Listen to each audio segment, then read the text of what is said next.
Happy Saturday, everybody. Welcome. Hope everyone's doing well. Welcome to Sports Jedi Network as we're getting ready enthusiastic as I get the echo out of the way there. This is your boy BX Sports Jedi Kev. We got a lot to discuss about. We got a new Undisputed World Heavyweight Champion in CODY RHODES. We got a week building for AEW Revolution. We've got the road to WrestleMania taking shape and form. We got a remover of creative for SmackDown. We've got some TNA wrestling, of course, the build for Sacrifice at the end of the month and all of that. But first and foremost, we are sponsored by Dude Wipes. Dude Wipes, stay fresh, stay ready, stay match clean. Sports Jedi Network and Dude Wipes, we're wiping out the competition. Also, Chris's affiliate for PGA's Chris TV. It is G Fuel Energy. Go to gfuelenergy.com, put PGA's Chris TV on your checkout and save 20% off. And then our final sponsor, Blackout Coffee. Pro-American, unapologetic, patriotic. Go to blackoutcoffee.com/rumble and save 20% off, or use my referral code SportsJedi20 and save even more. All right, the sponsorships are in, all that good stuff. Let's hear it from the sharpest mind in the business, the one and only PGA Chris. Good afternoon, Chris. Damn good. Well, first off, good afternoon. Second, I mean, wow, last night just got everybody talking. Last night has a lot of people talking. We're gonna get into that, but I hope you guys are doing well. Happy Saturday, of course. The Saturday's packed, guys. Saturday's packed today. There's a lot of events going on. World Baseball Classic, UFC, NXT tonight. So we thank you guys for being here before a busy Saturday night. So I'm ready to talk about some pro wrestling. Yes, indeed. Let's say hello to first everyone in the chat. What's going on? James Jones. Hope everything is well. Man, it's been something. Two major companies, indies going on, fire everywhere. Yeah, right now as we're turning into the ending of the winter, the cold, dark, long, cold days into spring, eternal hopes, and all that good stuff. By the way, the hour changes tonight too, so we're losing an hour spring forward. So as we spring forward into some new hope, new energy, new enthusiasm as a wrestling fan, as a wrestling enthusiast, content creator, whatever the case is, consumer of the product, we're starting it off here with Friday Night SmackDown. We're going to go a little bit backwards here. We're going to go talk about the most recent stuff, and is the Undisputed World Heavyweight Champion. Before everyone gets with the outrage and understands why there was We Want Drew, why some people do not think it was a great idea to make that title change, or why, I say this. You have WrestleMania 42. Tickets are underwhelming, sell-wise. They're not selling at the same pace. They want to go at the most talked about, most story-driven main event, especially since they're not going to be in WrestleMania in the United States next year. They're going to Saudi Arabia. There's silver linings to this. What makes more financial sense is having a one-on-one matchup with CODY RHODES and Randy Orton at the world's most famous event, and it's the one and only WrestleMania. Chris, your thoughts? Do you like that, or do you really wanted to see Drew McIntyre? It's a tough one, because I think I would have liked to see Drew McIntyre go into WrestleMania as the world champion. I'm not saying he had to walk out of it. If that's where you wanted Cody to walk out, I understand both things, because if you're upset that Drew lost, it's like you had this guy beat Cody in a kind of in a good way, surprising way, 3 stages of hell. And then you fed him to Sammy, and it was kind of like right back to that. And we kind of knew it was coming. I don't know. Maybe they announced the match at the Chamber, and I think it kind of gave it away that Cody was going to win. It's tough because, like you said, they need to sell tickets. WrestleMania 41 or 42 only really has one main event that people care about right now. It's Roman versus CM Punk. They needed something else on the SmackDown side, like officially, for people to get invested about. And this is the biggest match you could do. My thing is this: you should have built for these two a lot sooner, because I still think you could have involved Cody Rhodes in the main event and get us a triple threat. I don't know why they were so scared to do a triple threat, or maybe they didn't want to, whatever. I think that would have been fine, in my opinion. You had 2 triple threat matches last year, and they were both the best matches on the card. A triple threat match between Drew, Randy, and Cody would have been a good television leading up, and it would have been a good main event night 1 at WrestleMania. Now I have a fear that it's just going to be Cody and Fatu, or excuse me, Drew versus Fatu at WrestleMania for like an unofficial quote unquote number 1 contenders match. But I don't know. I'm kind of, I know we've had a little bit of time to sit on it, but I'm still kind of, I don't know how to feel about it, because I can understand why, but this is his what, 2nd title run in 3 years, 3rd. I mean, I don't know what's he gonna do after WrestleMania. That's why now I hope that Randy Orton wins. But again, you have Cody Rhodes win tonight for for him to lose it again to Randy Orton, to probably have him win it again after. That's what I'm saying. If you don't know anybody or have anybody that you could take the title off Cody and could actually have a, run, why take the belt off of him in the first place? It feels like hot potato. Back and forth for Cody Rhodes to get moments and winning in these big moments. Why not just have him be the world champion from that 3 Stages of Hell match till now? You would have made Drew McIntyre the biggest loser if the 3 Stages of Hell, if McIntyre doesn't win it. It's the same thing when I mentioned about Finn Balor. I thought, and I still stick with it. I know because we were still going to get Roman and CM Punk anyway. It's just that we got a week earlier of the promos battle. I still stand by it. I wouldn't mind seeing Finn Balor win in Belfast and lose in Chicago the world title, where Punk wins it. And it's something fresh, something different. Would we have looked diminishing or less at Finn Balor losing and holding the title for that short span? No. For Drew McIntyre, I thought it was something different and fresh at the Royal Rumble when he took on Sammy. It was a different title picture. No longer have Cody there, and it gave us a little bit of a glimpse of something different. I'm okay. I've been one of those advocates that I thought Drew before when he was on SmackDown Raw, it was a bit boring. Melatonin, I thought he was a boring character, and I feel Drew is very, very exciting. I want to hear his promos on Twitter. I want to hear what he's going to say now, because he did say something which that triple threat, the door might be a little bit open, and I'll explain why. Because when he won, what was the one? It was kind of like a little bit of a stipulation on the 3 Stages of Hell. If he beats Cody Rhodes, he wasn't supposed to challenge Drew McIntyre anymore unless he won the Chamber, the Rumble, and he didn't do neither one. And he mentioned that last night on his promo with Knockout this. So why he's kind of, and he's one to kind of to tell me when I'm lying type of heel promo from Drew McIntyre when he speaks. And there could be a way where he might get shoehorned into that triple threat, into makes that in triple threat, which I personally do not want. I understand. I'm in favor. I like multi-man matches. I'm going to say this first and foremost, but I kind of want to see them two go one-on-one, because I don't want this match to be in Saudi Arabia. That's my reason. This is my because. It may not be a good reason. It might be the most dumbest or biased or prejudiced decision. Maybe I'm going to probably say it my own self. I don't want to see Cody versus Randy Orton in Saudi Arabia. They don't deserve it. The American people do. That's just me. I'm sorry, guys, if I'm sounding a little biased or prejudiced. I mean, you're not wrong. I mean, I can agree with that.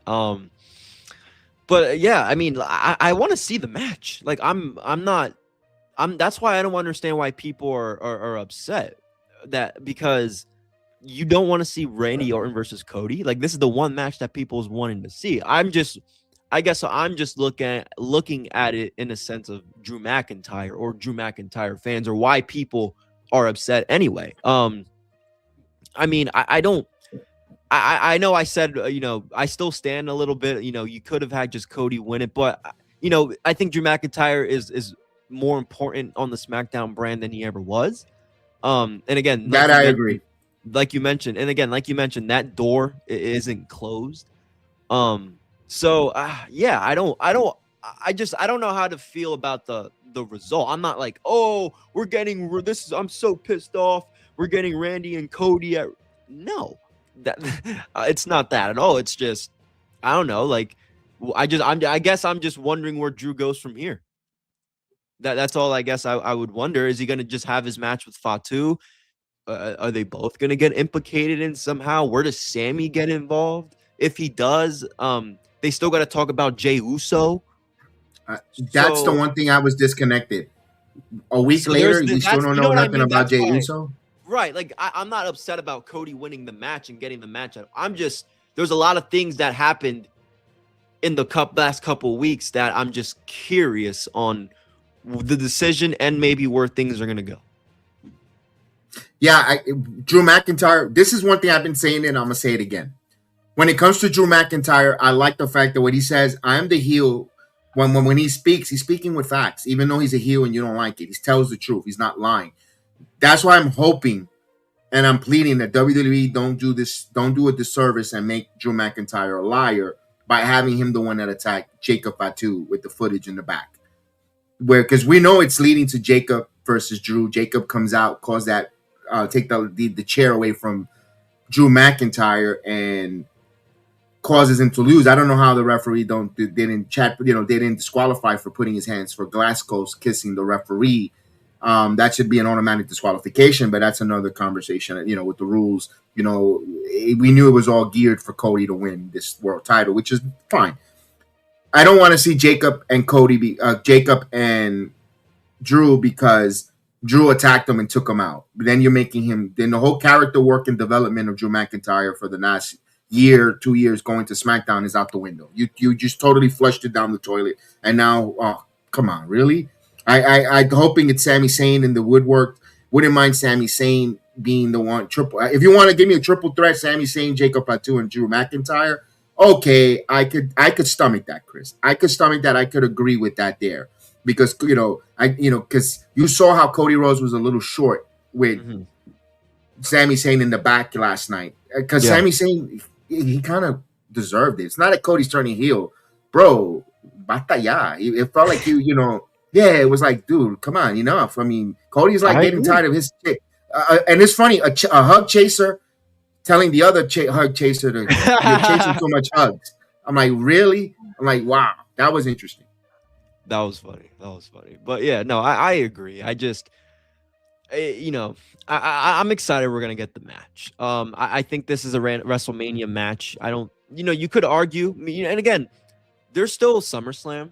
I know people could argue that SummerSlam is whatever, but you guys got to understand WrestleMania, as much as it is the Super Bowl, once the Super Bowl ends, we don't get football till another 7 months.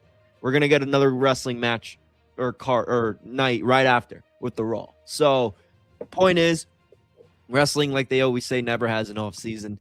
Build it up to SummerSlam. That's also your biggest show of the summer. They're doing it in Minneapolis. You want it to sell. It's another stadium show. So there are going to be other times. 2 nights. 2 nights, right. So I think, this could all lead to something good down there. But I think if you're going to do Cody and Randy, I do think this is the card you do it on. So I'm not mad about it. I'm just a little confused. Like I said, not confused, but like I said, there are some things in the past couple of weeks we still need answers to. They announced it right after the Chamber. It felt, whoa, already we're getting this.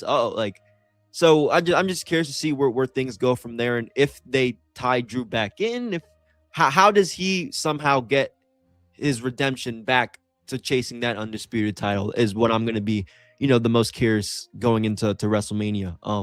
But the match was great. Let's talk. Like, I know the result might not be everyone's cup of tea, but the match, these two have great freaking matches together. So it's a tough one. I could see both point of views, but at the end of the day, this is a match that I'm very excited for. So I'm not mad about it at all. As much as I don't like Cody Rhodes, as much as I don't like him as a champion, this is a big match. I want Randy to win, and we're gonna get it. And the story leading up to them is gonna be great. Now I'm gonna ask you something business wise. Yeah. Your how Randy versus Drew, Randy versus Cody. What sells more tickets? If you want to, what's gonna push more tickets? If we're announcing that Randy match versus Cody. coming up, That's why they did this. correct? That's the whole that's my point, where this is the card. If you're gonna do this match, this is the card you have to do it on.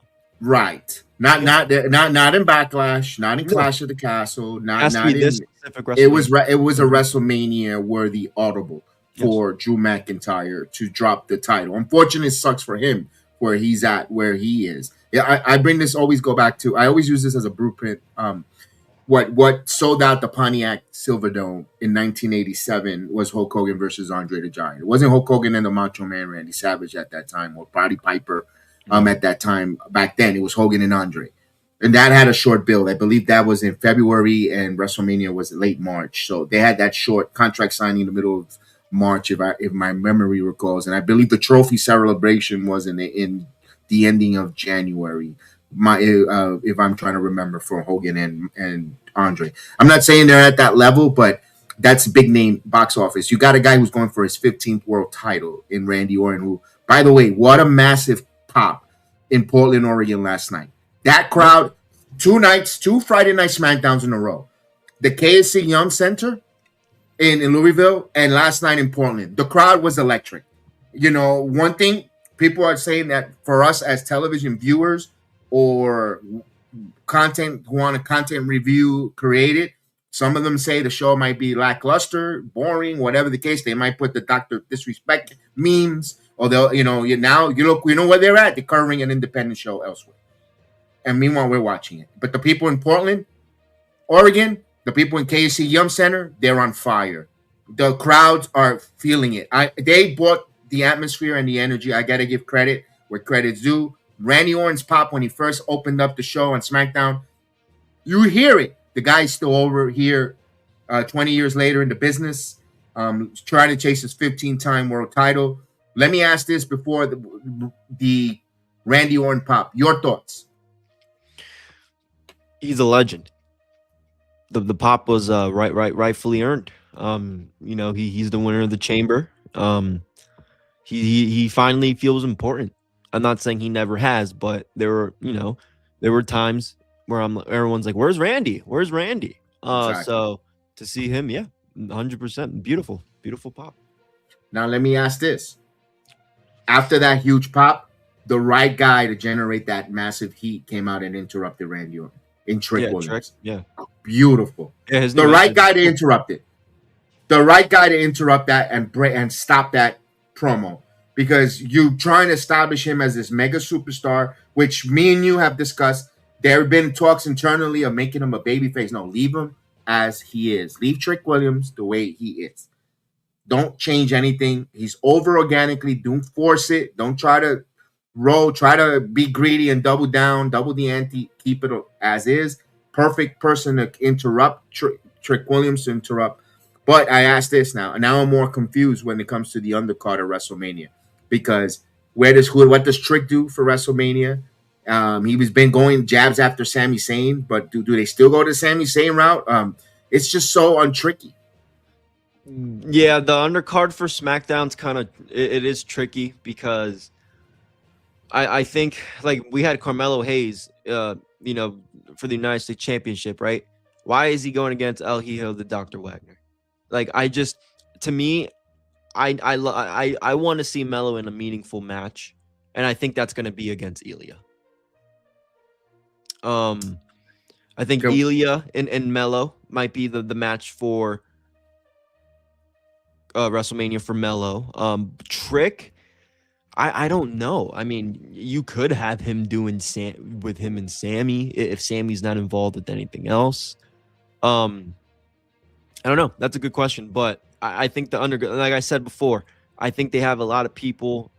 Like, I don't know why Priest isn't in some way or somehow in the mid-card title scene for the United States Championship.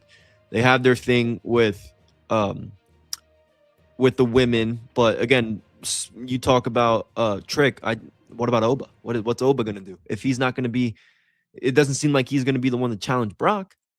I think that looks like to me like we talk about it's gonna be Seth. So. Well, again, what does he do? What does Oba do on SmackDown. There's a couple people that I question. And WrestleMania supposedly reports from the online, the .orgs, the nets, and all the other folks are reporting that it's going to be a 14 match card, 7 per night.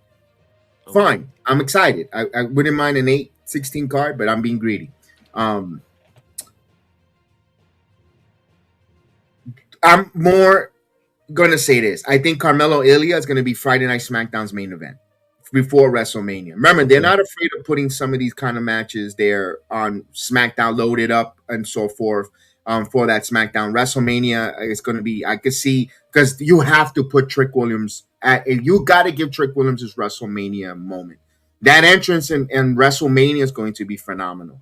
We thought Slammiversary in 2025 at the UBS with Trick Williams bringing the Harlem Orchestra Chorus out there to sing "Whoop That Trick" was something special. I think WWE is going to say, hold that, and we're going to take it to another level. So I think his entrance speaks WrestleMania for Trick Williams. And I think you have to keep that man. You have to put that man on the WrestleMania card, especially if you're going to be an hour free on ESPN, ESPN Plus, whichever night they decide they want to put that on. You have to have Trick Williams. So I think the Ilya Dragunov, Carmelo Hayes United States title story, hopefully they tell story, could be put on for Friday Night SmackDown main event. Also, I said this yesterday on the watch along. Enough with this, with the hold off until afterwards. If you're going to do open challenges, then I said this. Carmelo, no more open challenges. I need story, unless if he's going to do it at WrestleMania, where you're going to get someone new outside of the company.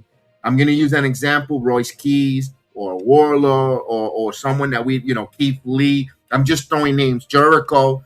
That's when you have that open challenge at WrestleMania. Oh, shit, the surprise. But if he's not, put a pin on the open challenges for Melo right now. Storyline. I did enjoy that we got to see Hijo de Dr. Wagner, because he is the Latin American champion. It's something different because you're like, where is Triple A? How come we're not seeing them? We one thing that I was very disappointed, and we're going to see them later tonight. Lotharios, when they were the Triple A tag team champions, they didn't even have a title defense on SmackDown.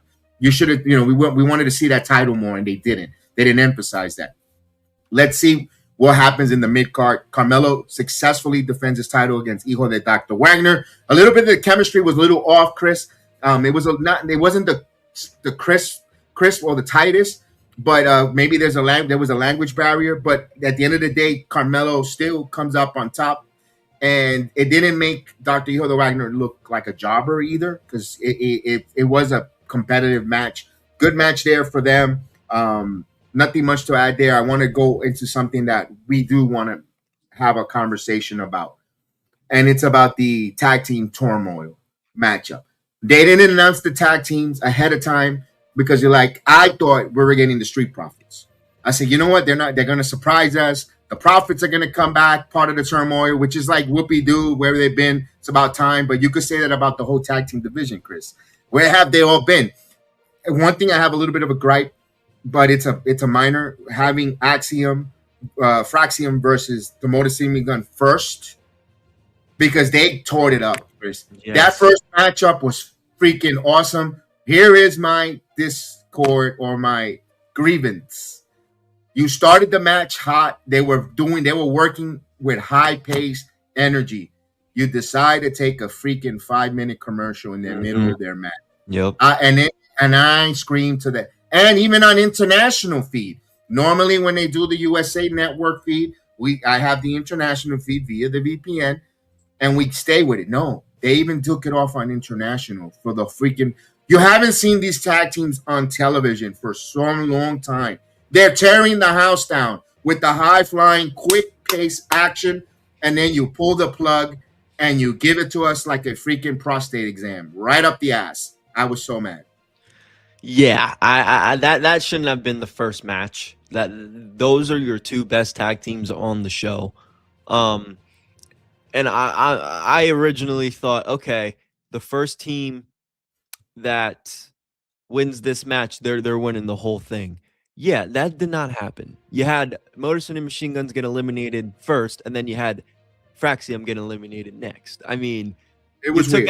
You took out the two best tag teams, and you had Damian Priest and R-Truth win. I like the concept. I like the matches, but I mean, okay, get R-Truth. You getting R-Truth involved in something after all whatever he went through, whatever. I don't know, but to me, why would you not have the Motor City Machine Guns win this match? Why wouldn't you have them end the match? Why wouldn't you? I was a little. The matches weren't bad. It was the matches that they decided to put in the specific times, and it was the winner that I'm more confused on, because again, Damian Priest and R-Truth, that's our next tag team champions. This is something, Chris, that our chat always gives us feedback in our community when we do the watch along. WWE loves putting these singles competitors as tag teams and making them a tag team and push them, while the natural tag teams sit there and they stand around a box. Yes. And they do comedy stream. There, it's not the fact that I'm upset that I like that Damian and R-Truth, when they came out, they were super entertaining. R-Truth, we got Ron Cena. I marked out, you look at it on the watch along. I was into it. I was excited. I was very enthusiastic. Our fellow Boricua, Damian Priest, good to see him on some television time, but he's not a natural tag team. I get it. He's not a natural tag team. They're not natural. We wanted to see some Motor City Machine Guns should be one of those, seeing them and they're teasing them, breaking them up in the back, and I'm like, why? That's typical Vince McMahon stuff. Why?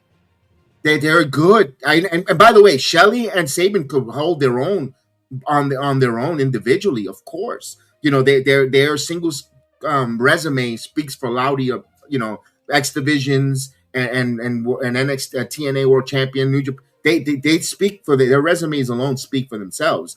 But I want them, wanted them to have that tag team dominant superiors. They work together. They are a force together. And I just want to say this. It's time to think about what are we doing with the Wyatts. I am not invested. I couldn't care less. I want to change the channel. Bro, if it was sanitary, I'd probably pick my nose and then watch those two clowns, those all four of them there. I can't get it. I can't get into them anymore. The whole gauntlet was going so quick, was going so fast paced. Here's the lights. Here they come. Slow, methodical, down the aisle, slow. Doom.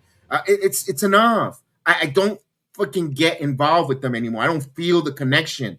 They sucked the tag team turmoil energy out.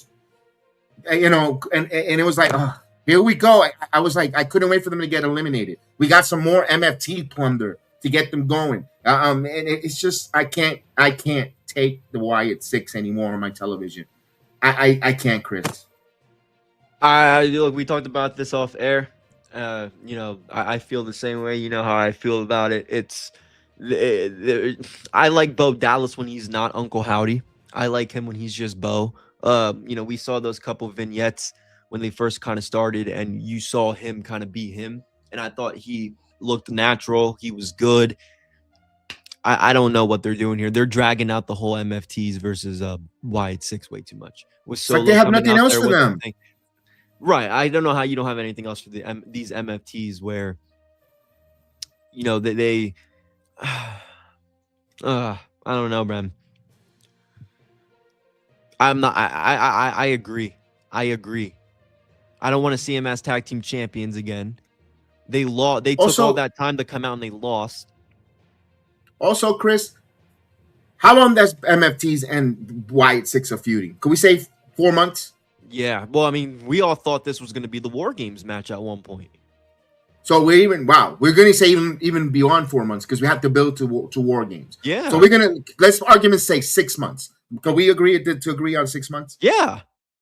In that 6 months, there was a lot of SmackDown television. Why haven't we gotten Eric the Red versus Tola Tonga one-on-one with those two big 7-footers? And where SmackDown has been freaking boring at times, lackluster, uninspiring, underwhelming, underperforming, whatever other stuff, and you haven't given me a match, even if it's the disqualification and they're fighting all over the arenas for about 20 minutes.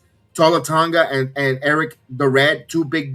If you see them going out and spill and fight all over the arena where they can't contain it, Is that appealing television? Yes, because they're two big 7-footers or 6'8" guys going at it and killing each other, banging up and keeping the feud alive. But no, one guy stands behind there in a bunny fucking suit. The other one doesn't do nothing but stand there with their face painted white. They don't do nothing. How are we going to want to see them? Where I'm at the point, I don't want to see. Some people don't want to see the NFTs. Some people don't want to see the Wyatts. People don't want to see them, period.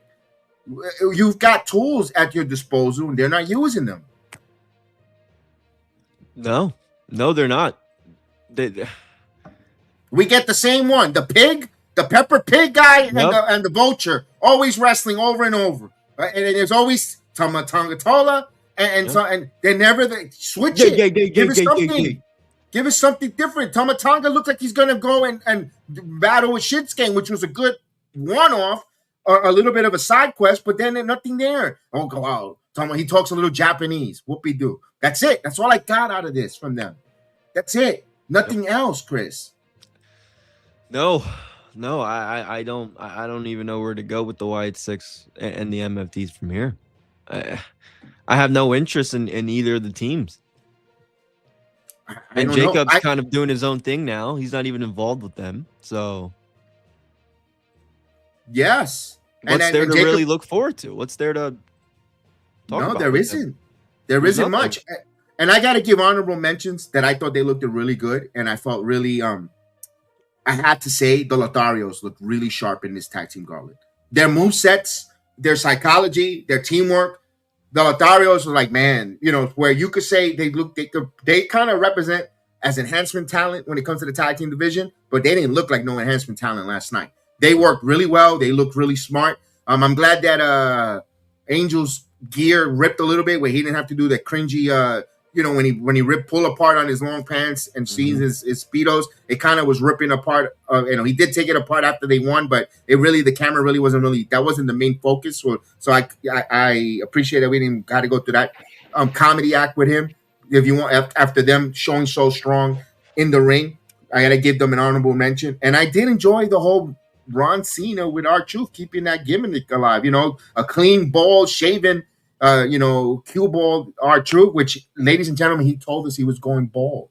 What happens when you're balding? You can't hold on to the dreadlocks. You have to remove them. He knows he doesn't want to look like a fool with bald patches, so he removes it. That's what it's a different look for R-Truth. You got to get used to it. I like that Damian and him are working together, but do they warrant a world tag team title opportunity? I don't think so. That's where I have the issue. It's not them teaming up, because I'm not gonna sit here and say that they have nothing to do with each other, right? When Truth was trying to be involved in Judgment Day and all that stuff, Damian was kind of like the bully, and you see them tagging together. I don't mind that, but I mind them winning when you have the Motor City Machine Guns and Axiom in the conversation. I do. That's my only problem. Is that you have two of the best tag teams in the company, not just on SmackDown, in the company. Yes. Legit. And you chose to go with a comedy act, no disrespect, and you're right. You're right. Exactly. And there's a little levity for all that stuff here and there, but yes, that's the only thing. It seems like they're doing that a lot. I mean, look, does Danhausen's debut kind of give R-Truth some more? Are they gonna let Danhausen do all that goofy shit and let R-Truth wrestle more? Could be. That's one question. That's one thing I took out of it. Other than that, I don't know why. Speaking of Danhausen, we saw him on Friday Night SmackDown putting a curse on The Miz. What's he going? Yeah, guy. What is he going to curse on The Miz? That was my reaction. I mean, your curse. I like that Aldis says, you know what? He says, I've got someone that you want to mentor, a mentor. I like that. I like how they got to it. It was entertaining with Danhausen. I thought that part was entertaining and The Miz, but now we're going to get a one-on-one with Danhausen and The Miz. Wait till the bell rings. I mean, I don't know. At least we got him on SmackDown. He cursed The Miz. I don't know what negative bites. I mean, he's not going to be able to talk. But Danhausen is over right now. I'm Danhausen. I curse. Nah, he's over right now. Let's see where that goes for him going forward. And for the tag team division, what's going to happen with Priest? I mentioned saying this. This is where, if you want to make a 6-man, where you have MFTs or you have, so forth, this is where Bunny fits. If for all those people that swear that Bunny's going to be teaming up with Rollins, Bunny fits with Damian Priest and R-Truth. That's where Bad Bunny fits. He's not gonna be part of the this vision. Man is in Tokyo right now, selling out sold out shows to a crowd that doesn't even speak his language. He ain't coming. And they're all saying, "Oh, Cambella, yes, they're all singing that over there. Yes, I actually saw some of the videos though, and they were like, they knew the words. I was like, oh, okay. Yeah. Believe it or not, there is a niche in Japan for the Latin music. Japanese people, especially salsa. Well, they're very smart and intelligent, so they understand. Like, if you go to Japan, like a lot of those people speak multiple languages. So, of course, we're the only backwards that don't speak multiple languages in the United States. I know. Everybody else speaks. Dude, look at Kaiser. Yeah. Look at like Cesaro. That dude speaks like 7 languages because I heard they all speak languages. Even in Africa, they speak multiple languages, and all the other continents. We're the only ones that are a little backwards here. And if the only other language people would care to learn is Spanish. Yes, we can even agree to to be patriotic in our country. Imagine speaking another language. Jesus Christ! Enough of that. Let's not alienate our audience. We leave that for our friends, Midfit Nation. Check out Midfit Nations. Yeah, I've been listening to it recently. Check them out. A good plug there for our friends, and let's give a plug of our friends, man. The folks that collaborate and watch and help us grow in our community. Of course, a quick shout out to Midfit Nation, Deshaun.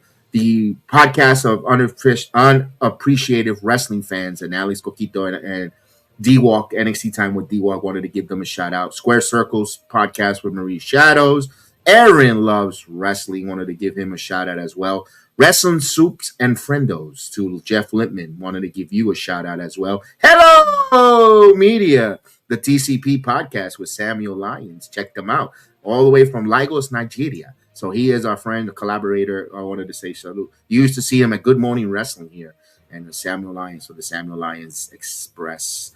All right, we got our friends and shouted them out. Chris, let's talk about something that I could hear you shouting out, was the back and forth with Rhea Ripley and Jade Cargill. They have their in-ring promo battle. I want to hear your thoughts first because I have mine. Yeah, I actually didn't think it was as bad as it was going to be. I think Rhea made her points across. I know what you're going to say. I think you kind of told me a little bit of a sneak peek about it during the production meeting, but it wasn't bad. I mean, I think Jade, holding that title since November and barely defending it, I could definitely see Rhea, winning at WrestleMania or something like that. Kind of too early for those predictions, but I think they both pointed out, their points. They both sounded confident. I think Jade sounded more confident than she has with a lot of people in the ring. It was clear. I understood what Rhea Ripley was saying. Same thing with Jade. And I think it's definitely starting off better and smoother than Tiffany and Charlotte from last year. And again, this is a match, 2 big powerhouse ladies who are very over in their own way. It wasn't I actually didn't think it was as bad as I thought it was going to be. Again, they both made their main points across, and I think they're going to save some more of the stuff, social media back and forth. I think they'll save all that towards the end, because it's not like with Cody and Randy. Yeah, I could put those 2, or even Punk and Roman, where it's like you can get all of the who's and ahs right away, because there's so much history with those 2. There's so much that those 2 can go back on. With these 2, they're trying to now build this up. So to start this is a good way to kind of start that, and then I think they'll get the tensions going. Obviously, to the next month. Yeah, and piggyback what you said. I love how they introduced themselves, their confidence.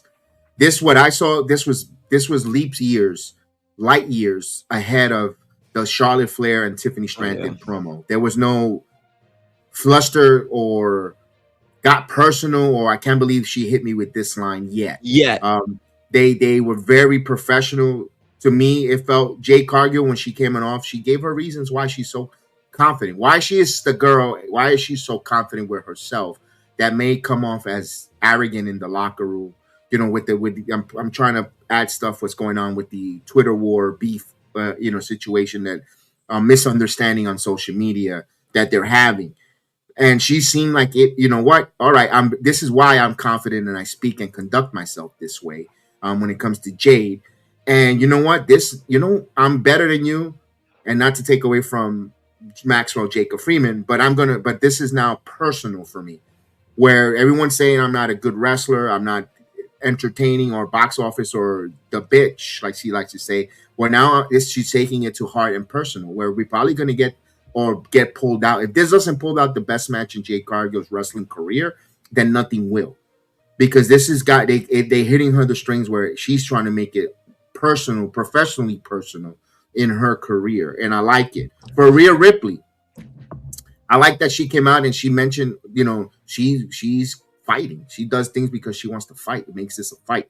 I like, I've said this backstage and I'll say it again. I like when the point just says, instead of I'm that bitch, I would have loved Rhea Ripley to say, because I'm that one who's going to eradicate you and just drop the mic. Because she's the eradicator. And just eradicate her from existence, from the WWE, from main event scene, from being that bitch, from seeing Jade Cargill, who thinks her shit don't stink, and she's going to eradicate her. I think that line would have hit and would have been like, holy. I think that would, and you didn't have to be where burying, talking about people's dead fathers or other stuff. I hate you. I'm just the word eradicating you from, I'm going to eradicate you from the WWE main event scene would have been like, oh, damn. Or I'm that eradicator. Something along the lines would have been like, oh, holy shit.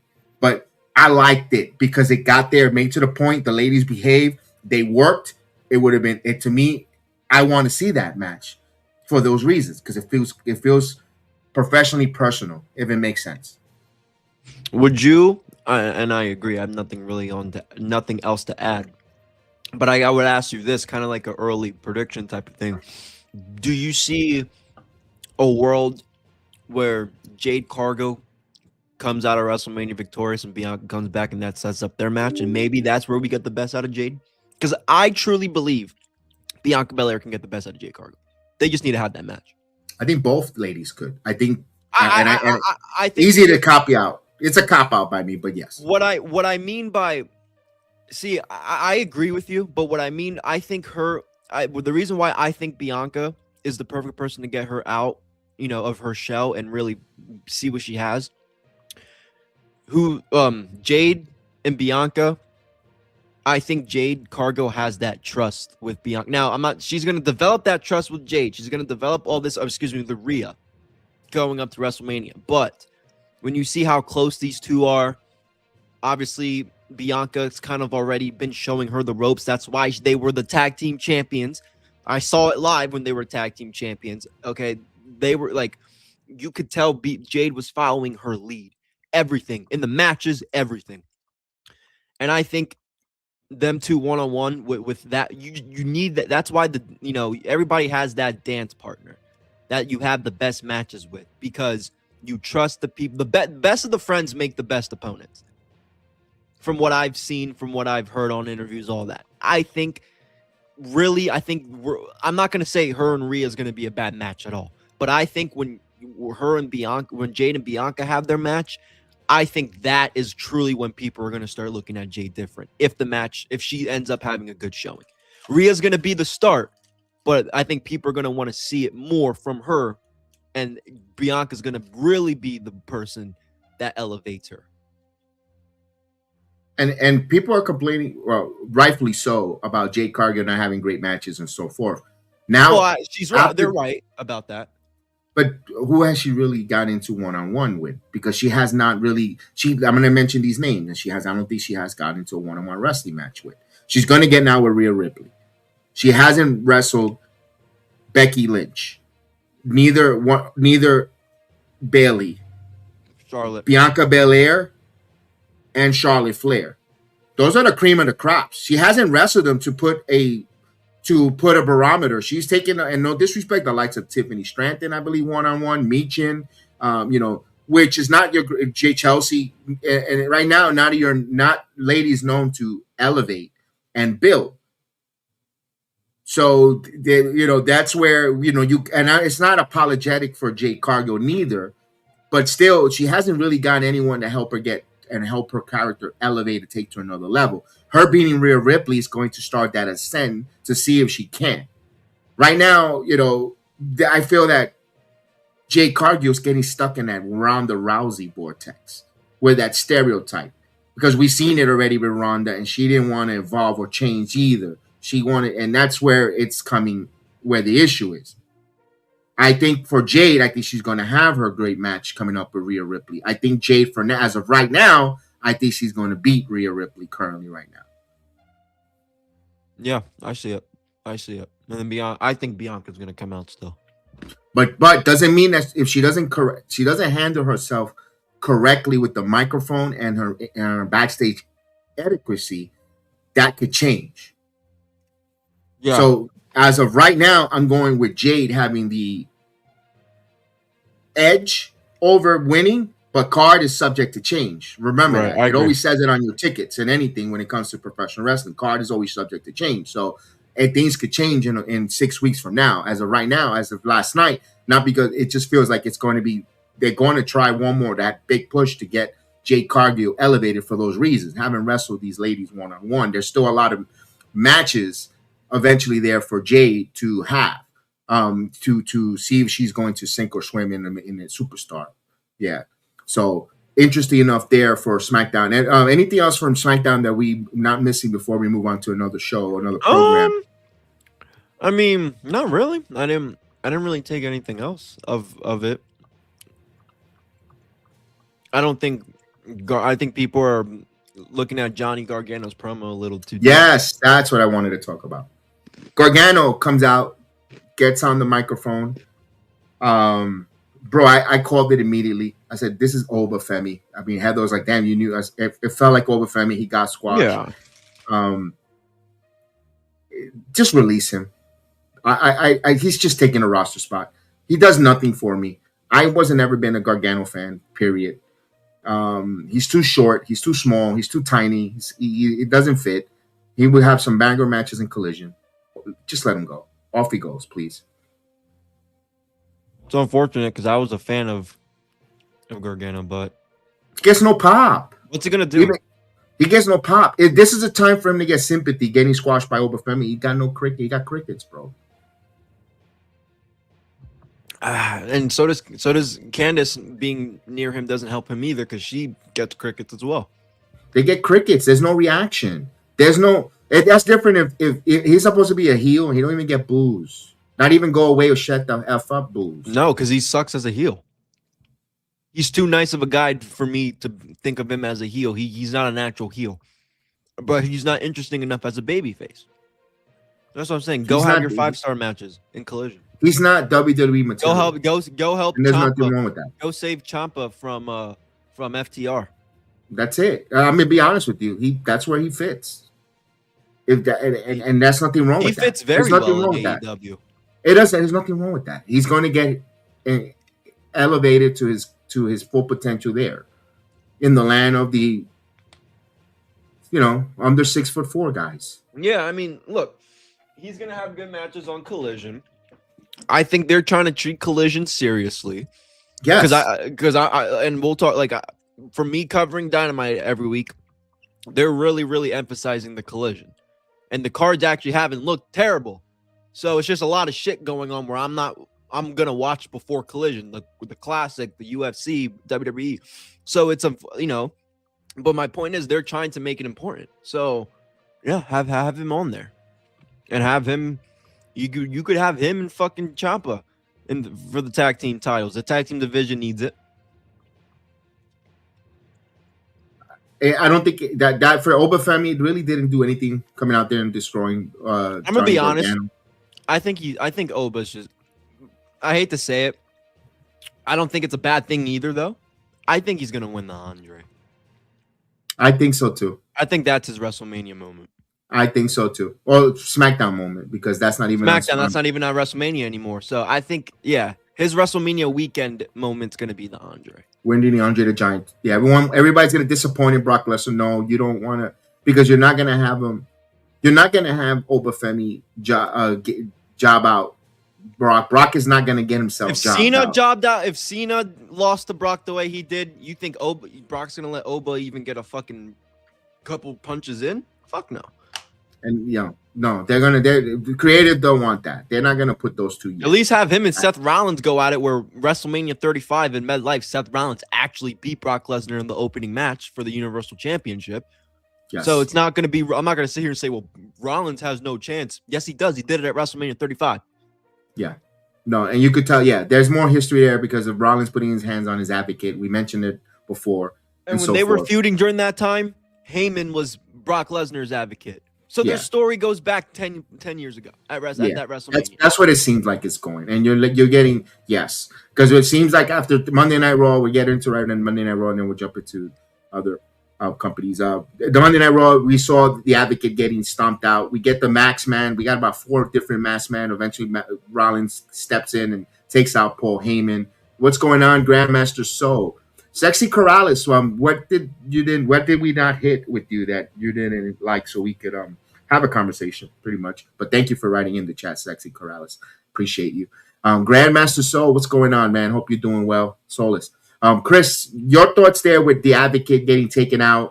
But then it got comedic after they took him out in the ambulance with LA Knight. Boy, he almost ran into that wall. I'm like, bro, LA Knight would have crashed that ambulance there. I think, just turn in your resignation. Because he almost hit that wall leaving there with Paul Heyman. Yeah, I thought it was a good start. It's Paul Heyman's been taking the bumps, over the last few years, like that, and I think it's always turned out some way, somehow, somebody coming to save him. Now, this is just, I'm not saying this is happening. I'm not saying this is gonna happen, but just bear with me. I think this was good because this right now sets up somebody for Rollins to go against, because somebody from the Vision, Brock, is going to want to obviously come to the aid of Paul Heyman. So that's going to start there. There's 3 people that obviously we have in mind. Logan Paul, which I don't think would be a bad match. Obviously they had their match at that WrestleMania 39 39, and wasn't bad. They had that thing going on. You have Brock Lesnar, which is the obvious. This is the wild card. I don't know hernias and all that stuff, but Braun Breaker, I mean, what's the chances that he maybe, if things go right? Because I'm not, again, I don't know how serious a hernia surgery is, but I'm not, he could be somebody that, if he's okay, could be, but I think he's the last of the 3 to do it. But that's just, throwing it out there. But I do think this sets up for Rollins to have somebody at Mania, for somebody to come to the aid of Paul Heyman. So this was a hot start. Yeah, because it kind of seems like it's going to be Brock Lesnar. It does seem like it's going to be Brock Lesnar, and Logan Paul will be the second option. Yeah, but then when we're seeing Jimmy Uso getting involved, and then later in the night where Jay Uso gives the crutch, and he gets involved, it kind of feels like the tag team titles with Austin Theory and Logan Paul, right? Yeah. No, I agree. Yeah. They say, let me read a couple comments. Did you guys see the 250,000 dislikes for YouTube with Cody Rhodes winning? Yeah, but they don't really, I don't know if they put too much stock in that with the dislikes for Cody Rhodes losing. That we mentioned it earlier. We talked about it a couple of minutes ago. We spent almost an hour on the Cody Rhodes situation, how much it's box office attraction when he becomes the main event guy. They announced that there's 14 matches for Mania. We got 11 of them. Yeah, we mentioned the 14 match 7 card. We would love to go 16. I don't know if they'll give us the 16, 8, and 8. Especially if they're in Vegas to start a little early. I don't know if they will. I don't know if the crowd wants to sit around for that. Because they're going to do other stuff, attendance announcements, segments, Hall of Fame, inductions, all that stuff, for bringing them out and give the crowd giving them their flowers. So they might be, I think they're going to stay set on the 14 match situation there because, you know, they have to tell us how much the attendance gate is there. So we don't know what that comes, where they're going with that. So yeah, it looks like we're getting the Usos taking on the Vision in the tag team title picture there. All in all, SmackDown Monday Night Raw started off good. It got a little bit dull or lackluster a little bit because it's time to hopefully with Rey de Reyes coming up and WrestleMania where Chad Gable's gimmick as the original Grande Americano needs to come to a conclusion.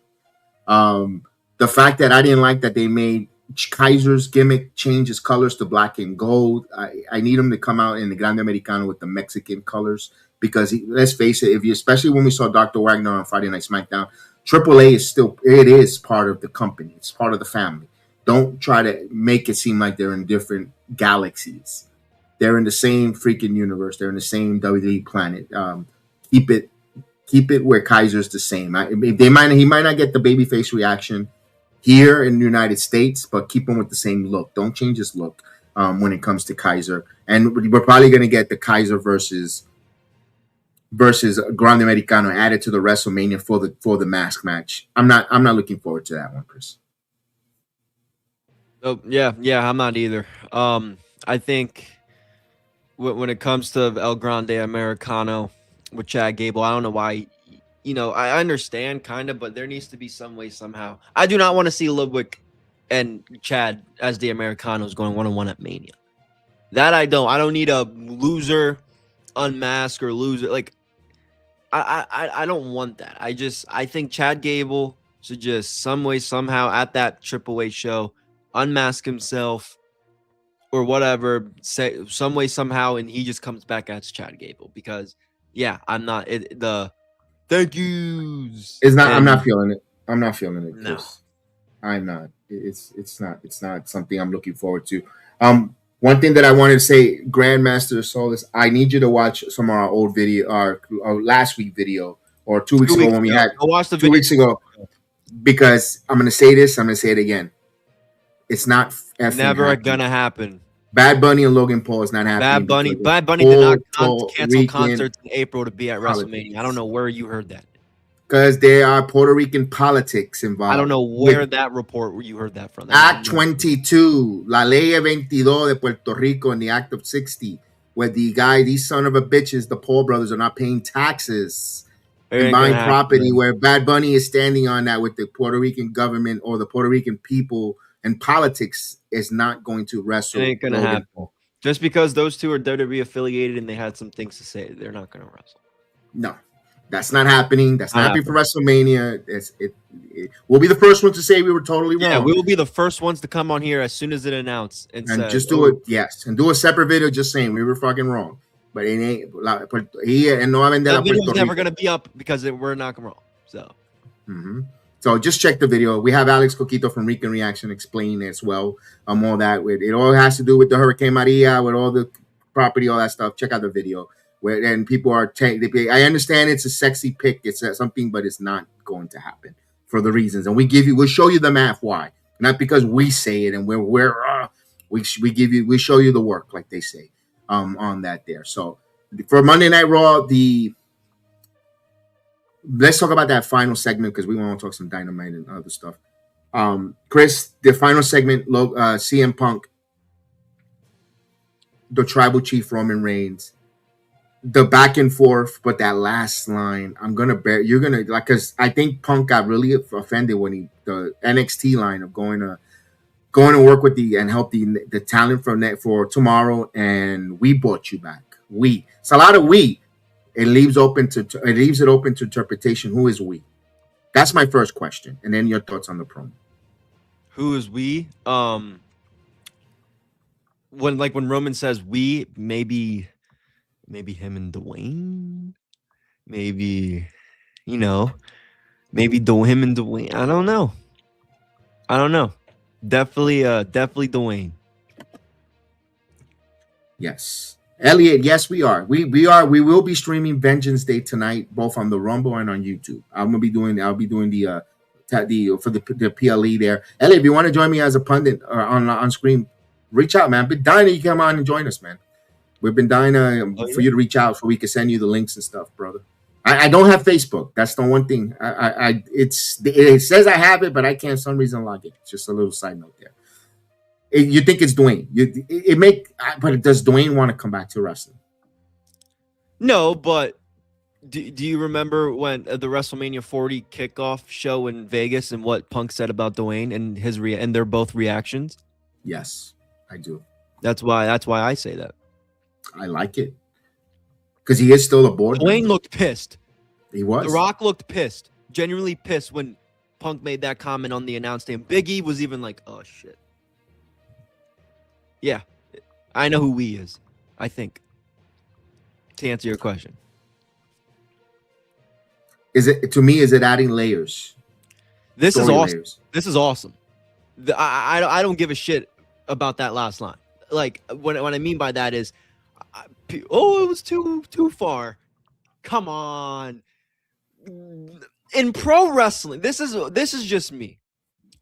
To me, we know these guys are friends with each other. We know the ins and outs of professional wrestling more than ever in 2026.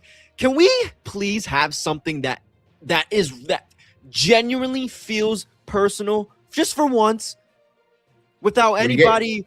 Oh, that's too far. That's too far. Come on. They're feuding. They hate each other. They're building up to the biggest match of the year at the biggest event. I want this to feel real. I want this to feel personal.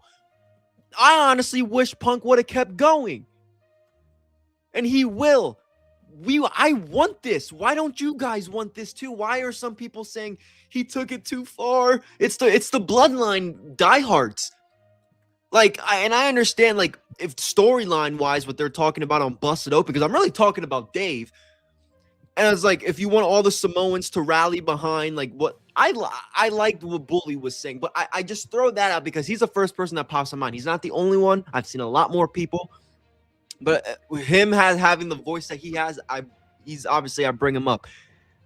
Let's enjoy this. Let's really pay attention to this. Come on. It's personal. It's personal. We want this. We know too much of the bullshit with Unreal and all this stuff. Let's enjoy this. This is personal. Let's not make it a big deal all because something that CM Punk said. And if Roman's genuinely pissed about it, good. That makes for better TV. I might be, because I think of the Vince McMahon documentary and somebody asked him, what you think about, well, it made for good television. That's what I think. It made for good television. Exactly. And you're right. Two of them are personal. Professionally professional, like I like to call it. The Jay Cargill, Rhea Ripley, and now the CM Punk and Roman Reigns. Yeah, but this is at another level. Oh, this of course. Going on for but it's still personal. Years. And yes. Yeah. There's history. I don't think Rhea and Jade have enough personal vendetta to actually mention somebody's dead parent under the ground. These two do, which is why this is awesome. Like, right, but there were different layers. The reason why I brought Rhea and Bianca because they're talking about the locker room, backstage. Yes. That's also yes. No, absolutely, and we need more of that. We need more of that. Like, I'm gonna be honest. I know Tiffany and Charlotte was a shit show. I didn't care. I know people were. She shouldn't have said that. They're in a wrestling ring doing a promo. Now, was it off script? And do the writers have a right to genuinely get pissed at her? Yes. But as a fan, I liked it. And I like stuff like this because it feels personal. And we know how pro wrestling is, especially now.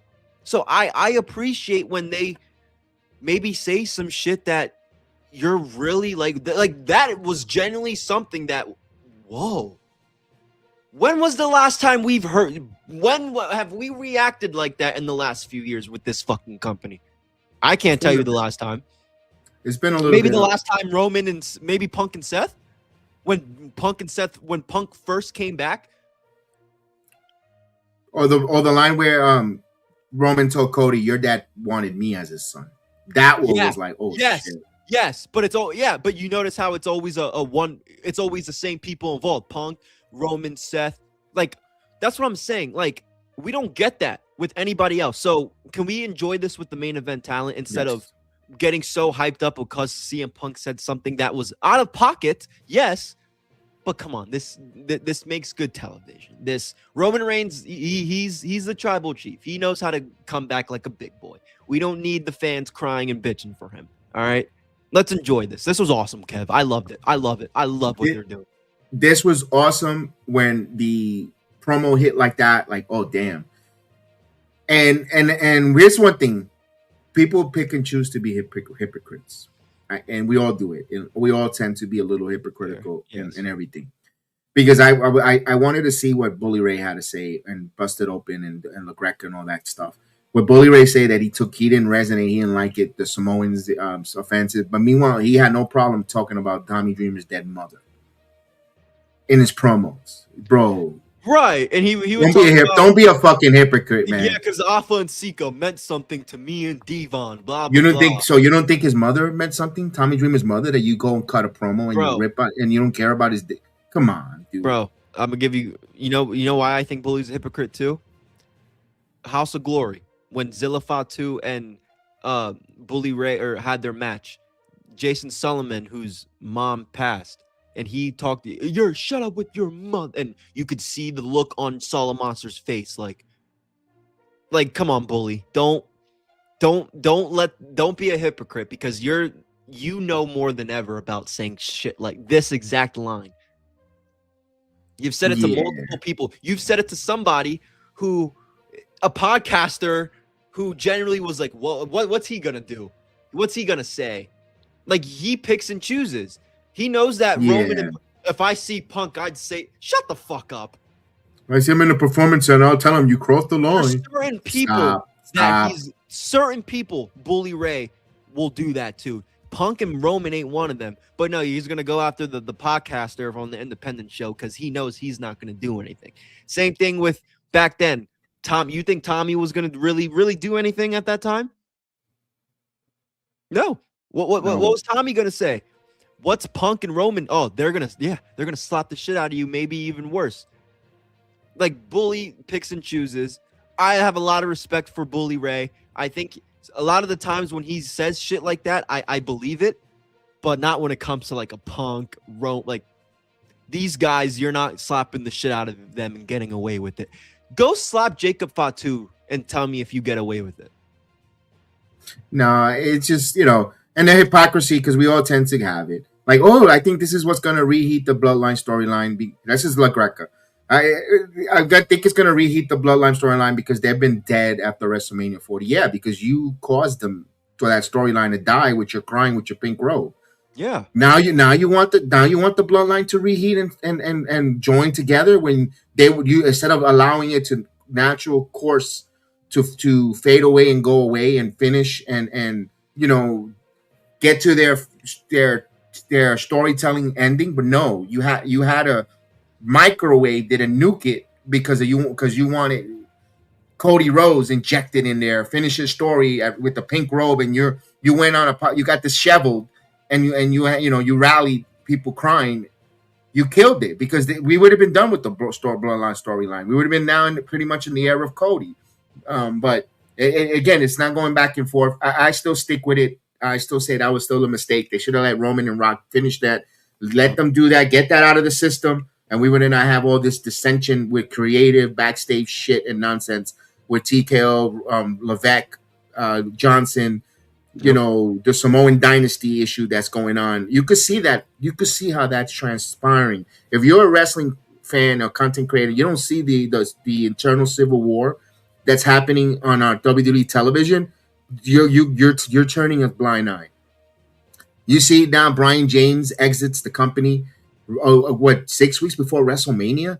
Really? 6 weeks before WrestleMania, you're making a change to SmackDown? Now they're getting new writers for Monday Night Raw or something. A new writer for Monday Night Raw and all that. All this disarray, this uncertainty. Now you want to make a change here?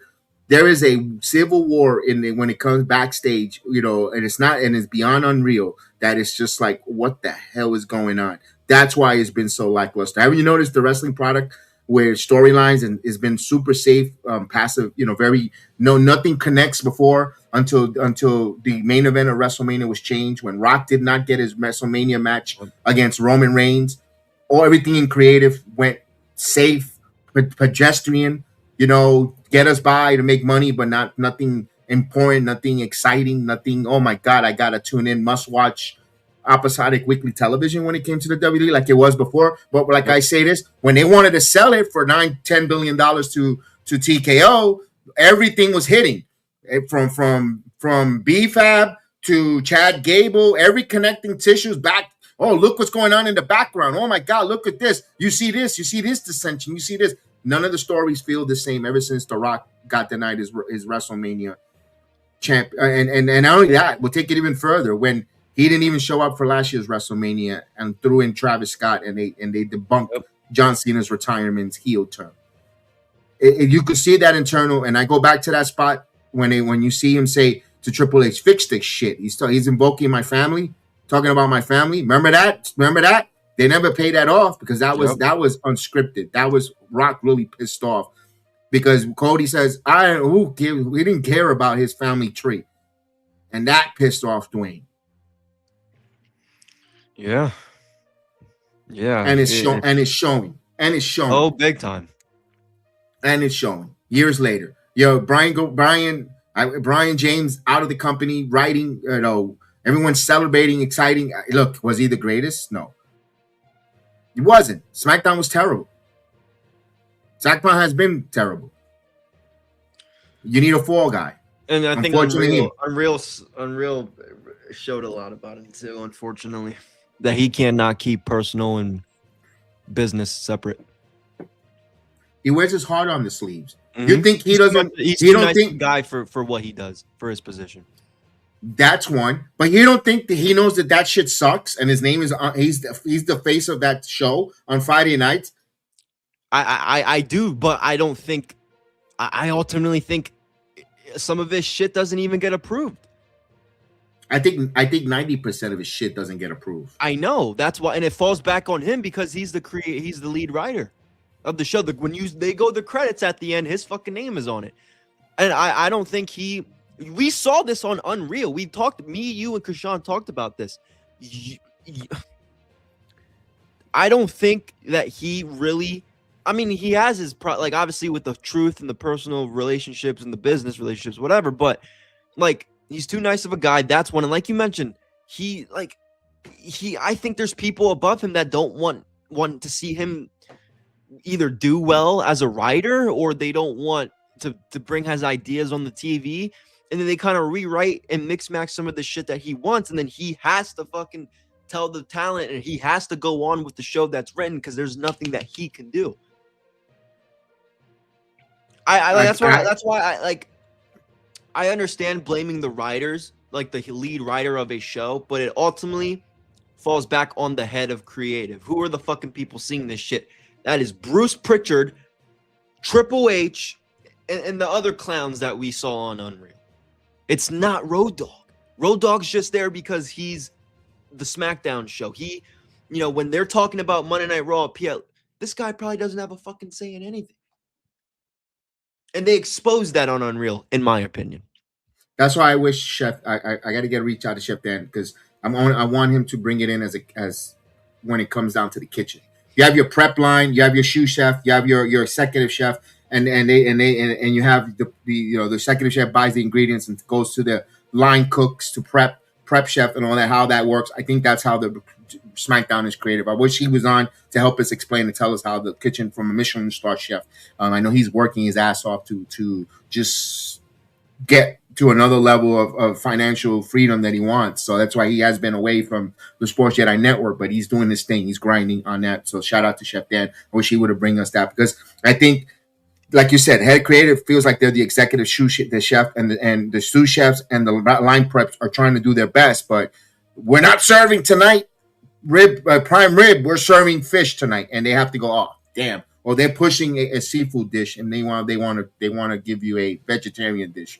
I'm just trying to put that out there on there. I think that's what's going on with SmackDown, because I told you one of the natural stories was Chelsea Green getting the fans rallying behind her to try to beat Jade Cargill for that world title. If she would have won the Royal Rumble, I think if it was up to the Road Dogg, I think he would have had Chelsea win it, and everybody would have been excited for Chelsea. Can she do it? And Chelsea's a little scared. They were playing it out storyline wise, but they didn't pull it because.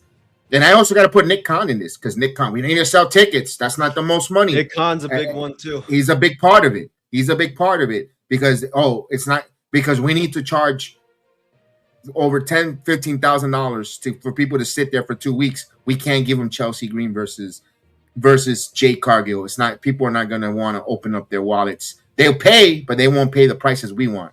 They're not going to, and we're going to have a lot of tarps. I think that's the reason why. And that's what frustrated. I think that's what Brian James said. You know what? I don't need this shit. You know, I'm gonna walk away. He didn't get fired. He resigned. He said, I had enough. This is a thankless job, and he walked away and it seems like it. For the WWE, where he goes, I don't know. Personally, if he still has that itch for creative and want to storytell, I'm Anthem Sports. I'm calling him up. If I'm Anthem Sports for TNA Wrestling, I'm calling his ass up. I am calling him up, and I am bringing him Carlos Silva. Give a call, try a talk with Tommy Dreamer if he's willing to collaborate with him. Bring him in. Hear his ideas and his vision. He could be a consultant if he wants. They could use that. They're on live television right now. You're doing now live television at least once a month. Can we say, Chris? Yes. Oh, so if Carlos Silva, you didn't know? Well, your ass better call somebody. Yes, indeed, man. Yeah, I'm not saying he's gonna fix TNA either, guys, but it could help. It could help, especially with the television. Chris, you want to go to TNA? You want to go to AEW? Since we're on TNA, we're on TNA. We can go that route. Let's go with TNA because they were live from Atlanta, Georgia. And I did a review yesterday. It was a good show. They had technical issues when it comes to audio production, in and out the arena. This is why, again, Road Dogg is going to help with their creative and storylines, but maybe it helps them delegate with other responsibilities within the company, Chris. That's why I wanted to set up TNA. Let's talk about the TNA as a whole, that Thursday Night Impact Zone. Your thoughts? It wasn't a bad show. Again, I do think, they started off with the Jody threat and Ariana Grace. I don't know if that was a hot thing to start out with.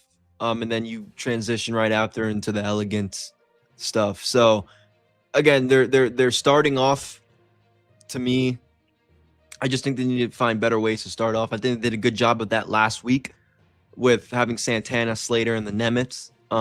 But it's still a solid show. I do like, obviously, the main event. I thought the main event was good. I like the tag team. We saw a bunch of tag teams there with the system getting the win. Good matches all around. We're seeing more of Rosemary. Maybe we'll see more of her, in the next couple of weeks. I know she did her thing back there with Silva. She's kind of signing, I guess, for longer. So we'll see what happens with that. But it wasn't a bad show. Obviously, the technical difficulties take away. Now, I don't want to know if they take away, but it's really hard to, when Gia Miller's talking and you don't even hear her introduce the Nemets, then the audio cut out, and then the transitions you can't, and then you hear nothing but the crowd. Like they need to work on that. And I'm gonna say this right now, I'm very surprised, honestly, that they're having the technical difficulties. I understand, I don't know how to explain it.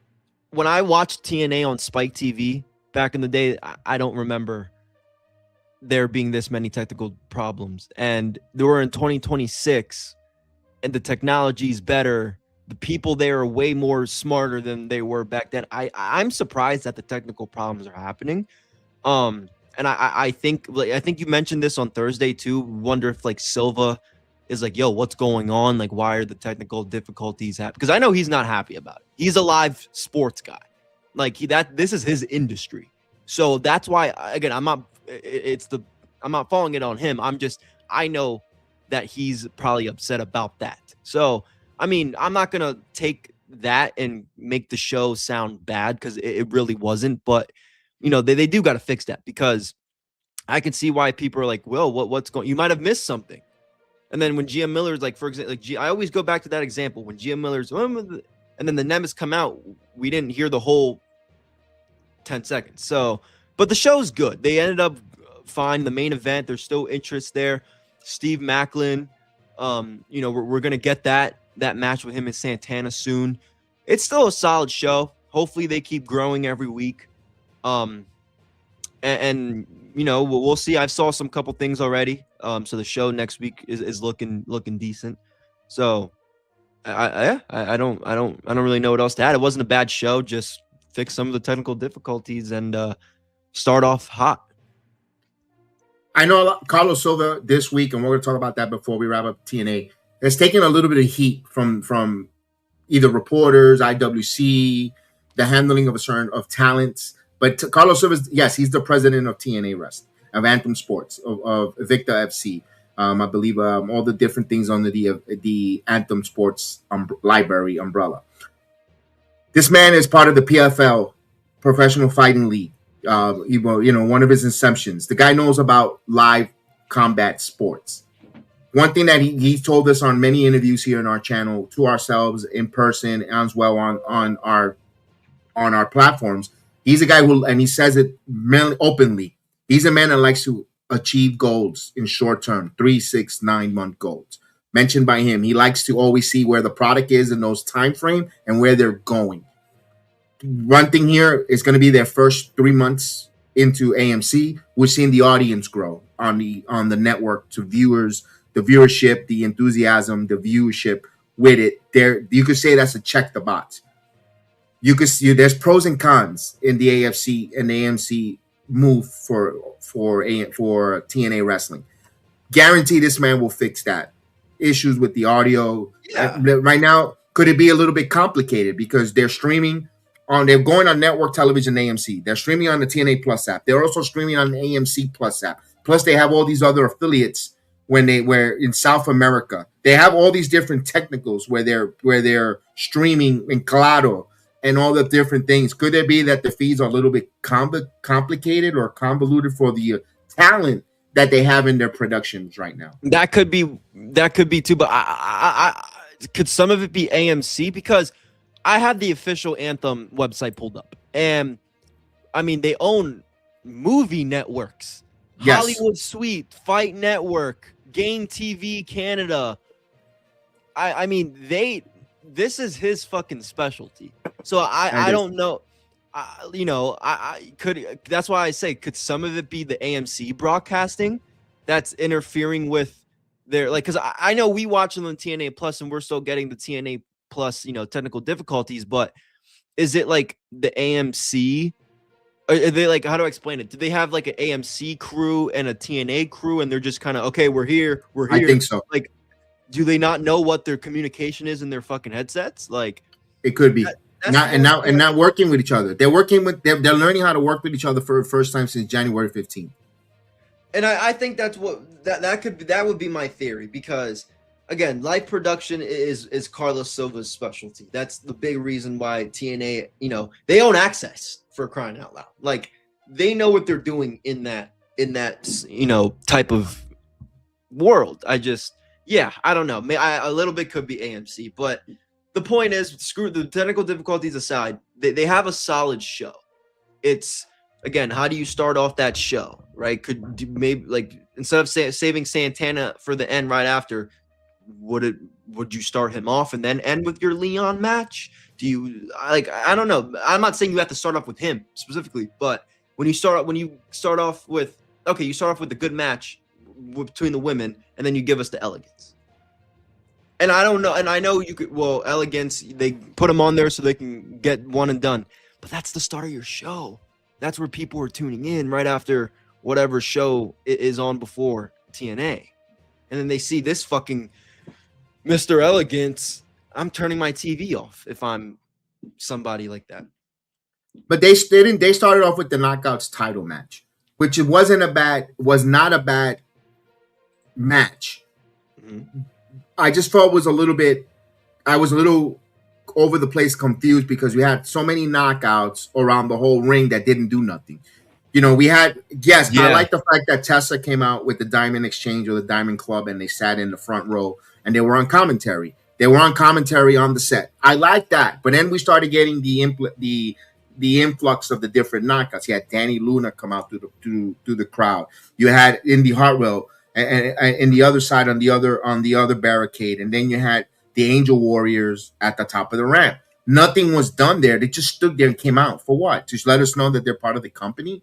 There was no purpose or rhyme or reason for them just to be around there, and that's the one thing I had a little bit of a disconnect. The Angel Warriors kind of felt like of a distraction for Jody Threat to get rolled up by Adriana Grace. That wasn't opening match worthy, and it wasn't a bad match. Jody Threat, friend of the program, it wasn't that she was it wasn't a bad match. It wasn't a terrible match. It just didn't warrant opening match. The match placement. I've said it to you, and not because I wanted that way. You would have started off, if anybody at ringside should have been the Hardy Boys.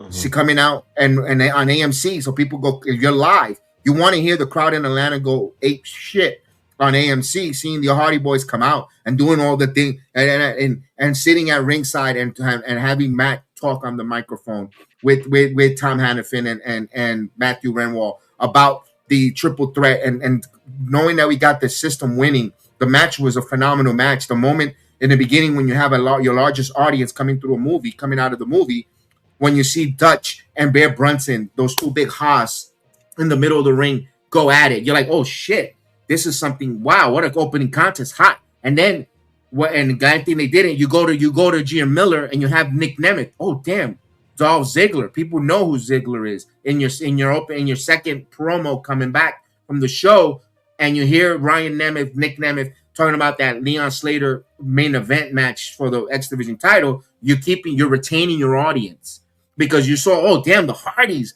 they're there, and then he got a face off at the end with the Hardys and the number one contenders in the system. And then you have the Nemeths, people who are disconnected wrestling fans or wrestling fans who don't watch the product or trying to get into it. They know who the Hardys are. Oh, yep. Wow. And you got Dolph Ziggler. He goes by Nick Nemeth. He's wrestling later tonight. I got to watch it. Then if you give us the Elegance brand stuff or even the Knockouts title, they're going to retain your audience because they're already in and sick in their teeth for Nick Nemeth later on tonight. And if you have Mike Santana as well, you still got a lot of meat, a lot of substance, a lot of nutrients that you're going to give your audience throughout the show. And that's the only disconnect minor there, but everything else hit. Look, I'm also intrigued on Rosemary. We talk about the knockout. She's going to reinstall or resuscitate the Lazarus Project. What the hell that is, I don't know. Could it be a fashion group that she's bringing more knockouts? I'm intrigued with Rosemary. She needed something different. She needed something. Now we want to care more because she's got the Lazarus Project, where now TNA management signed and gave her that authority. I kind of like that there. Mm-hmm. Storytelling when it comes to Rosemary, she needs that. I really enjoy all that back and forth. The elegant stuff. You know what? I didn't mind it this time because I told you on our watch along. To me, it just proved something. It was still a little bit, could have gotten a little cringy at times, just a tiny bit. But with Ash, it didn't go full nuclear cringe. You had the elegance guy. He needs a kick in the balls and send them out somewhere else. He's got to go. But personal concierge checks the box. He talks. He gets my attention. Heather, she needs a little more microphone skill. Still really good at it. And by elegance, she's starting to grow and start to get better and better. I like the fact that her zinging the crowd in Atlanta was really good. She mentioned she saw, because they're on AMC, they saw Mama June with Honey Boo Boo. So I don't know. 2026 is the Boo Boo year because we got we're getting all the Boo Boo face on watching television. We got AJ Lee with the Hey Boo Boo. Becky Boo Boo. Now we got Honey Boo Boo, Mama Boo Boo in the ring. It's the Boo Boo year. I mean, my goodness. But I then we get ODB. You know, it's good to bring some of these legends out there. TNA, we knockout legends. We saw Mickey James. We saw ODB. They seasoned up the show a little bit with some, throwing some seasoning and some meat sauce all over the girls. Hey, it is what it was. You got to put some comedy levity there. I could appreciate it. It didn't, Chris. It didn't get cringy. That's my point. At the end of the day, it wasn't cringy. Was it for me? You could debate. And maybe it wasn't, but it wasn't cringy. We move on with that. I like the Moose promo. Let's talk about that promo for Moose. What did you get out of it? Because I'm gonna say me and you're on the same wavelength after digesting it and listening to it. Moose. I mean, Well, I do think Alicia's gonna turn on him. Yes, we both on the same wavelength. I'm kind of curious to see what Moose is gonna do now. I mean, he did a good promo. He obviously had his boys from the Falcons there. But I do think Alicia will end up turning on him and going back to the system, and Moose is gonna get his heart broken. Fight Eddie Edwards, maybe. I agree with you on that. Alicia Edwards is kind of telegraphing the turn on Moose because Moose keeping her around. If there no marriage, it don't matter how much you change professionally, she's not going to go up against her husband or take Moose's side over her husband. It just seems that way. It feels that way. It just telegraphs. But I am invested to see how Moose is going to take apart one by one, and it starts with Cedric Alexander on a street fight next week, Orlando street fight. Interesting to see the setting up for next week's show. We got the number one contenders in the system: Eddie Edwards and Moose and Brad Brunson. Excuse me, they're your number one contenders. One thing here, we had Damara Sade and Elena Black. I said this before on my review yesterday, and I say it again. I gotta give credit to Mara Sade. Whenever she hits a high flying moves, and I know she missed that one on Showdown in NXT when she did the moonsault, totally missed. But when she does the high flying moves and she nails it, it shows in her roster, in her face, that she's having fun executing the moves. She makes her in the ring, her artwork, that she really enjoys and have fun. And I appreciate that as a viewer from Mara Sade. Now, she has to tell some stories with her matches and stuff. But from what I'm getting from her story, her makeup is telling me that she really enjoys what she's doing in ring. And I got to give her credit. She sold the living shit out of that brass knuckle shot from Elena Black in the head, because she dropped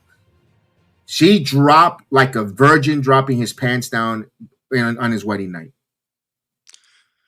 Yeah, I mean, it was a fine match. You know, the heel obviously got the win here. I think Mariah Sade looks very well as a babyface here in TNA. Happy to see that she's working with some of the females and not doing comedy segments with Ryan Nemeth anymore. Yeah, not much to add there. Keep Elena Black, strong. I don't think she's there on the mic yet, but you can keep her strong. I think some backstage vignettes, some pre-tapes for Elena Black could work. But it was a good match. It was a fun match. And the right person won. And the way how they got it, because you kept Mara protected with the brass knuckles. Thank you, Aaron, for stating your comments on the Rumble app. TNA was a great show, in my opinion. I really loved the 4-way tag team match. Very strong one there on the Rumble app. Absolutely. That was a strong match. And I like how Mara Sade got protected with that knockout of the brass knuckles. And for Elena Black, what goes next for her as she continues to rise? And I mentioned this, I want to see her in the summertime go for the knockouts title right now. I don't need her to be knee-jerk reaction in there right now in that knockouts division yet. Let her build, let her climb. Let her start beating some people and like, ooh, Elena Black. I know she has a year contract or a multi-year contract. You don't really need to force feed her rushing on there. This is the one thing that's hurting TNA is the length of their talents in the company. We'll talk about that as I want to talk about the last main event, not the segment, but the match where Nick Nemeth taking on the one and only Leon Slater in what you talk about soul-stealing X Division match with Leon Slater and Nick Nemeth with Ryan Nemeth at ringside. I thought there was going to be a title change, Chris. I thought, you know what, there was going to be a title change. All in all, how surprised were you that Leon Slater gets the clean victory with the 450 swanton on Nemeth in the middle of the ring for the clean 1, 2, 3? I mean, I'm not that surprised. I wish the match would have went a little longer because I thought it was very good. I like the dramatic near falls at the end of a lot of them, especially at the end of the matches. But I like those close near falls with Nemeth.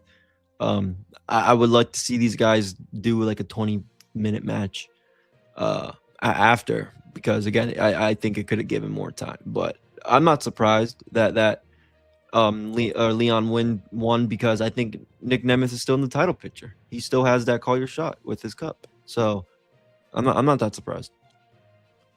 I know you mentioned the call your shot gauntlet. I myself, when we saw Eric Young come out and attack Leon Slater and power drive him outside in the concrete on the mat outside, I go, ooh, Nemeth could still call your shot. Because remember, the call your shot gauntlet could be at any world title as the participant of the cup calls for it. Eric Young has a briefcase for the contract to call his shot or for an X Division title match. But I think that has to be announced. I don't know how the rules are when it comes to that briefcase. I think there's a differentiate. They're different from one another. I think the call your shot is like a Money in the Bank, and the briefcase is actually a contract, but you have to cash in or tell when you're going to do it or announce it. So I think so. Correct me if I'm wrong, TNA fans. I'm not speaking. I'm not speaking it with 100% certainty, but I said, ooh, I could see Nick Nemeth trying to call your shot for the gauntlet now that Leon Slater has been power drive on the outside, where Eric Young kind of stops it and they get into a tussle or whatever the case was. But they didn't do it. They left it clean there. I thought some type of a TNA type of convoluted stuff. They didn't have no problem doing that to Mike Santana when he won the title at Bound for Glory. They had all the shenanigans afterwards. But I thought they were going to do something along those lines. And in a way, I'm glad they did it, because they would have been typical copy and paste TNA, LOL type of stuff. They didn't convolute it. So I could respect that when it came to that, Chris. I want to talk about this promo with Mike Santana coming out, closing out the show. He comes out, pretty much wants Steve Maclin. He wants Santino to make the match. Daria Ray comes out, where we're going to see the good versus bad, or the contraring one another of general managers doing general managers. That's going to last for about another 3 months, because Daria Ray is only on a 6-month deal. And already we got halfway. I think she's almost halfway through her deal with TNA. We're seeing that Maclin's getting reinstated, where Mike Santana is going to get his hands on him.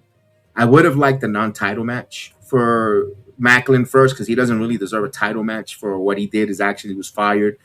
We saw that it bothered the announce team and Tom Hannafin, because the story is he attacked Tom Hannafin, and also Matthew Winwall were also bothered that, oh, wow, you get fired and you get back into a title match. Your thoughts on that whole storyline angle? Should it have been a non-title match, or... Well, I'm gonna be honest. I don't mind what they're doing. They got something good here, but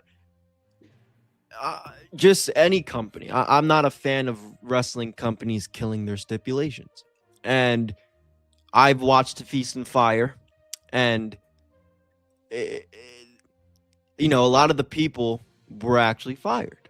So Yes, it's just a thing that I don't like in any wrestling company, killing the stipulation. That's why I've been very, very stressed about. I didn't want to see AJ Styles wrestle in the WWE again, because you just killed the stipulation. But I like to see him stick around. I think Steve Maclin, he's a baller. He's really, really underrated in this business. And I like that he's involved in a big time spot in the company. And it's been a while. It's been a couple years since he felt real important, and now he does. I think him as a heel, it's a little more natural because of obviously his Marine background and all that stuff. He's a tough dude, and I like it. I like it. They got some things now. Should it be a championship match? No, it shouldn't be a championship match, because you were supposed to be fired. How are you supposed to be fired and you get a championship match? That's why I don't think it should be for the championship. But I like what they're doing, because, they're trying to make it make sense. I can totally respect that, and I see it. I genuinely see how they're trying to make sense of it, but that's why I think it shouldn't be for a title. Because how are you fired, and just because you decide to act out, you get a world championship match? I got fired. I beat up the boss, and I get promoted. What? Here's the deal. They could have saved it. Simple. I could have given you a simple direction. Santino reinstates him, right? And he says, but no title match. You're gonna reinstate it and then Daria comes and goes, no. You went over my head. Guess what? That's for Steve Macklin gets a title match because she's the heel. She has that stipulation. But you know what? You wanted him so bad, Mike Santana. I'm gonna make a stipulation. You're gonna wrestle Mike. You're gonna wrestle Macklin for your TNA World Title. And go ahead. If you get disqualified, you lose the title, and he should be out or count it out. No, he should be out of the company. He got fired. You want to take it that further? He got fired. He's not even supposed to be in this spot. So if I'm one of them, the heel, Daria or whatever, if you get a one match and if you lose, not only do you not get a championship match, but you're not coming back because you won the fire. Oh, kind of a title eliminator type of thing. Yeah, but instead of eliminated from the company. Right. And make it that's how the title eliminator feels special. If you beat Mike Santana here, you get your contract back, and then you have a title. You get your contract back, and then you get okay. Yes, that would make more. That should be his stipulation. Because again, what does this do for if they do this again in the future? How it makes for interesting what ifs. Like I'm not denying that at all. I'm talking about just history. All the fired. If you've been feast or fired, if you've gotten the fire briefcase, you were gone. So I think Eric Young is the only one that I think has come back from that. I think. Mistake me if I'm wrong. I think you're right, but it wasn't like the next couple of weeks in the television. Right. And let me read out. Look, I like what they're doing. I like I like what they're doing. They're trying to make sense of it. I think Steve Macklin's dope. It's just, some the little things, but it's not a big deal, dude, because at the end of the day, you're still getting somebody for Santana to go against in case one of these days, Nick Nemeth does want to call in that shot. And they do want to have that big match. I think that's the biggest match in your company you can do right now is Nemeth versus Santana in a big story, I agree. A big feud. So this is another way to milk that out, which is cool. TNA is fun. I enjoy TNA. It's one of those things where I could, obviously we cover it and we cover it seriously, but it's one of those shows where, I like to see, who can do what and what comes out of it. Because again, I still think they're growing and they've been around for 20 years. So it's crazy that I'm even saying that, but they are. So, it's cool where they're at right now. It's cool where they're at right now. Just could we say more evolving than growing? Yeah, that's the right word. I would say another word for like making a comeback. Okay, like another evolution. Yeah, re-immersing or whatever the word is yourself. Yeah, I mean, and again, they have new people are there. So I think I think we'll have a better understanding of 2026 when this year's over, how their AMC went, all that stuff. They still have their big pay-per-views to get to. We're still 3 months into the year. But just the little things that any show, right? Producing, technical issues. That's any live show, sports show, any of that. So they just got to fix that, keep finding the ways that they could start off hot and end solid. If you want to do your whatever segments in the middle, that's fine. But I do feel like those are the two important demos of your show, the start and finish, and they'll be fine. And they still are. Yeah, I want to read this comment, and then I got the last thing on TNA. From Aaron Love Wrestling writes, it will be odd if Nemeth cashes in on X Division or the international title. What do you think you'll challenge for the top prize of TNA? And yes, it's like your Koyo shot, like Money in the Bank. Yes, the reason why I said call your shot there, he's not going to purposely do it on the X Division title, but you had a vulnerable Leon Slater, and Leon Slater has been champion for a long time, and maybe Nick Nemeth could help elevate more of that X Division championship when I'm holding that title. I don't think the international title Nemeth will never touch, but that X Division title does have prestige when it comes to TNA's pedigree and history. If Nemeth holds on to that title, I just think they're saving the briefcase. So when they do want to go to Santana and Nick, they don't really need to, okay, how do we build? No, they got it right there. Remember, Eddie Edwards still has a briefcase for Eddie the world Edwards title. still does so have none that. of the And that's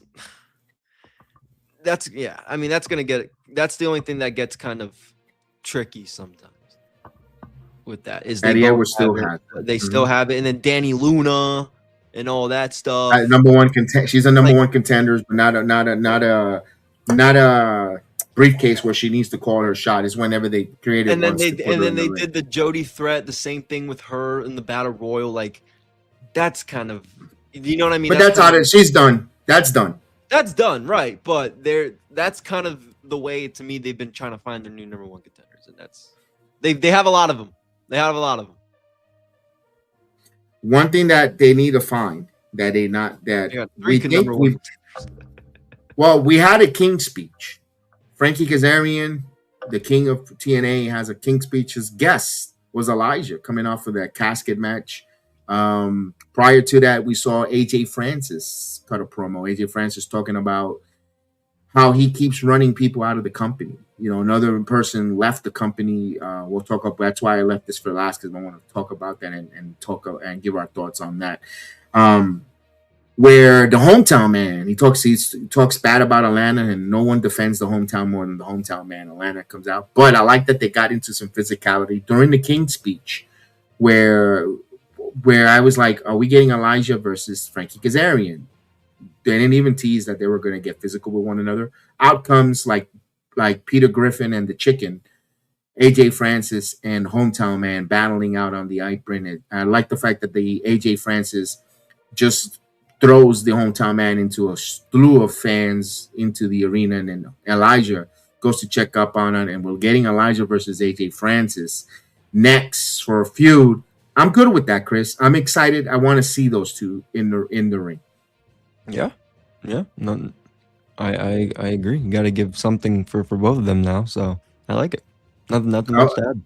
I hope we get some nice feuds, some good matches where we get like a hardcore match in between in the feuds, back and forth between them going into there. And the reason why AJ Francis and I left this for last was the reports have that Chris the Statlander and Mance Warner are no longer part of the TNA roster. Both decided to leave the company, exit the company.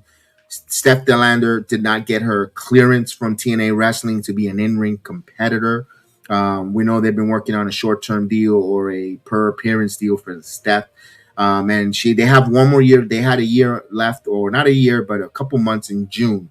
And they felt like the TNA management was not going to bring neither one back. But they did want Mance Warner to finish his obligations, or they had for him things to do in TNA Wrestling in the ring. And I don't blame him for taking his wife's side and say thanks for no thanks. I don't think they burned their bridges, guys.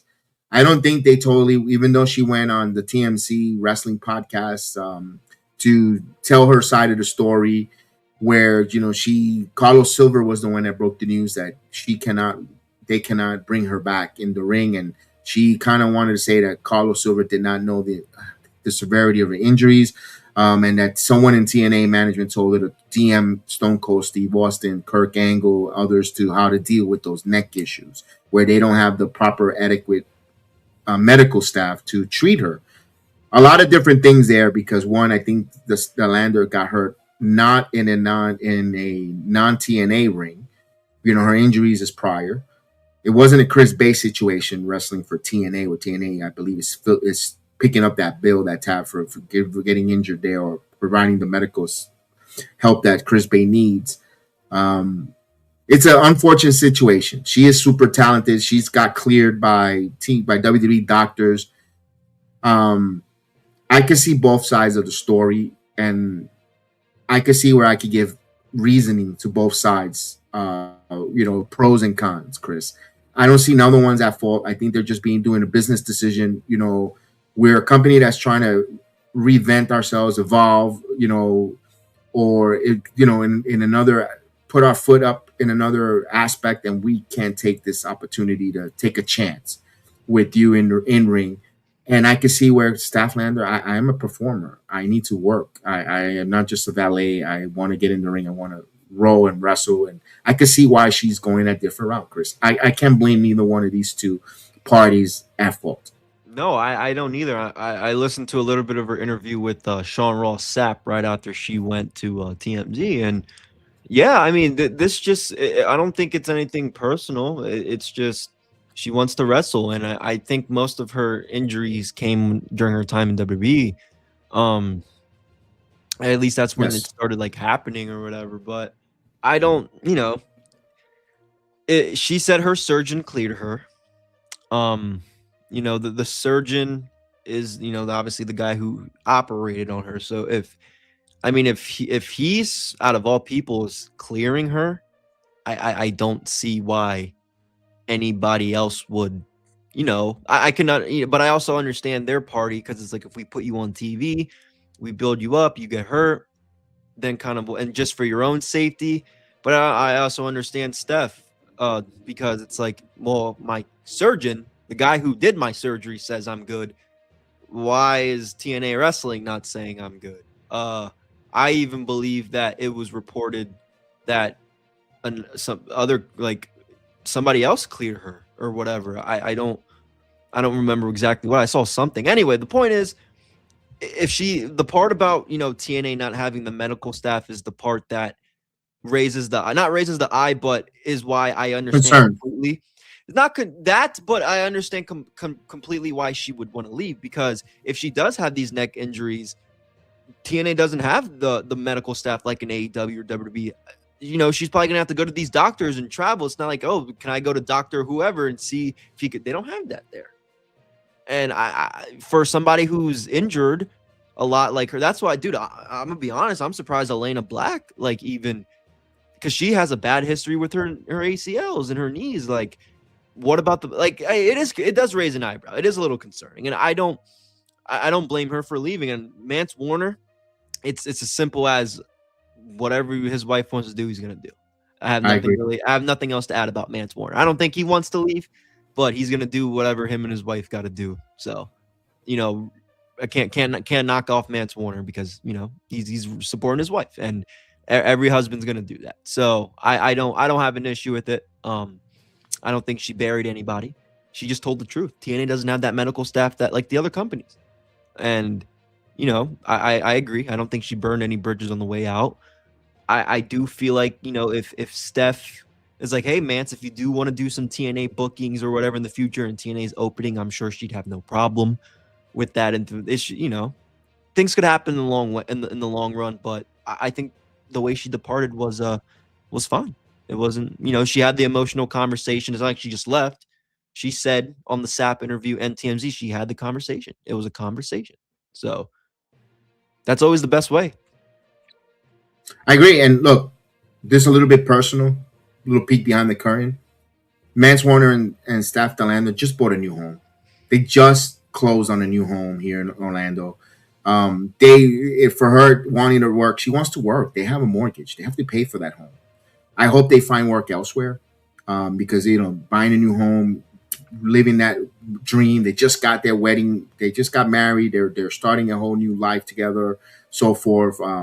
Just hope that they land on a big time company, multi-year deal. Maybe this is a blessing in disguise. Their contract was up in June. Let's say they weren't going to get renewed, and they had all these hopes and exploration of staying with TNA, and then they pass up on opportunity on another company, because they thought they were going to renew with TNA, and they just missed the opportunity to sign elsewhere. Maybe this is a blessing in the sky for them, for the Warners, Mance Warner and Steph Delander. Nothing but success. I want to see the Southern Cycle on a major television company, whether it's on WWE, AEW, MLW, New Japan, who could use the inflection of American talent in their shows. for Mance Warner. I hope he gets I hope they get a multi-year deal going forward because for both of them. According to some research, when he joined in early 2025 or whatever, he was working on a contract that was like a per appearance deal. It wasn't like a guaranteed weekly salary. And we talk about this a lot. There are a lot of people, I think, on that freaking roster that are under that same deal. So that's why I think a lot of these people are leaving. And thank you for reminding what we wanted to talk about this Saturday from when we were doing the TNA watch alongs, and we had this question. And again, TNA has been great to us. TNA has been my tweet, yeah. And management, they've been phenomenal with us from the upper level, from the vice president to the president of talent relation, from Carlos Silva to the talents individual. Been really good with the Sports Jedi Network. They've been above and beyond professional and great. But I have to ask this question. We hear this with a lot of talents when they come on our program. I love this locker room. This locker room is one of the greatest, the best. We're like a family. We'll pull from one another. We're like musketeers. Why the exodus? Why are there so many people leaving in droves and in bunches and they don't even blink an eye? That's only, and I have to ask why. That's all. No, I'm not insinuating anything, but I'm asking questions. Absolutely. And this was my tweet on March 4th. I said the Inspiration, the Rascals, Killer Kelly, Jake Something, Josh Alexander, Jazz, Ace Austin, Joe Hendry, who got out of his TNA contract fully before it expired to WWE, and there was a buyout negotiated, and now Steph and Mance. I think it's time to ask the question, what's really going down there the 2 years? Again, you forgot Marsha. Well, she did it to herself. She did it to herself. But my point is, I love TNA, right? Like I said in my tweet, I'm, like you just said, grateful to talk to their talent. We got to go to their biggest show of the year last summer. They're doing great things right now. But again, they get new ownership. That gets them on a major network.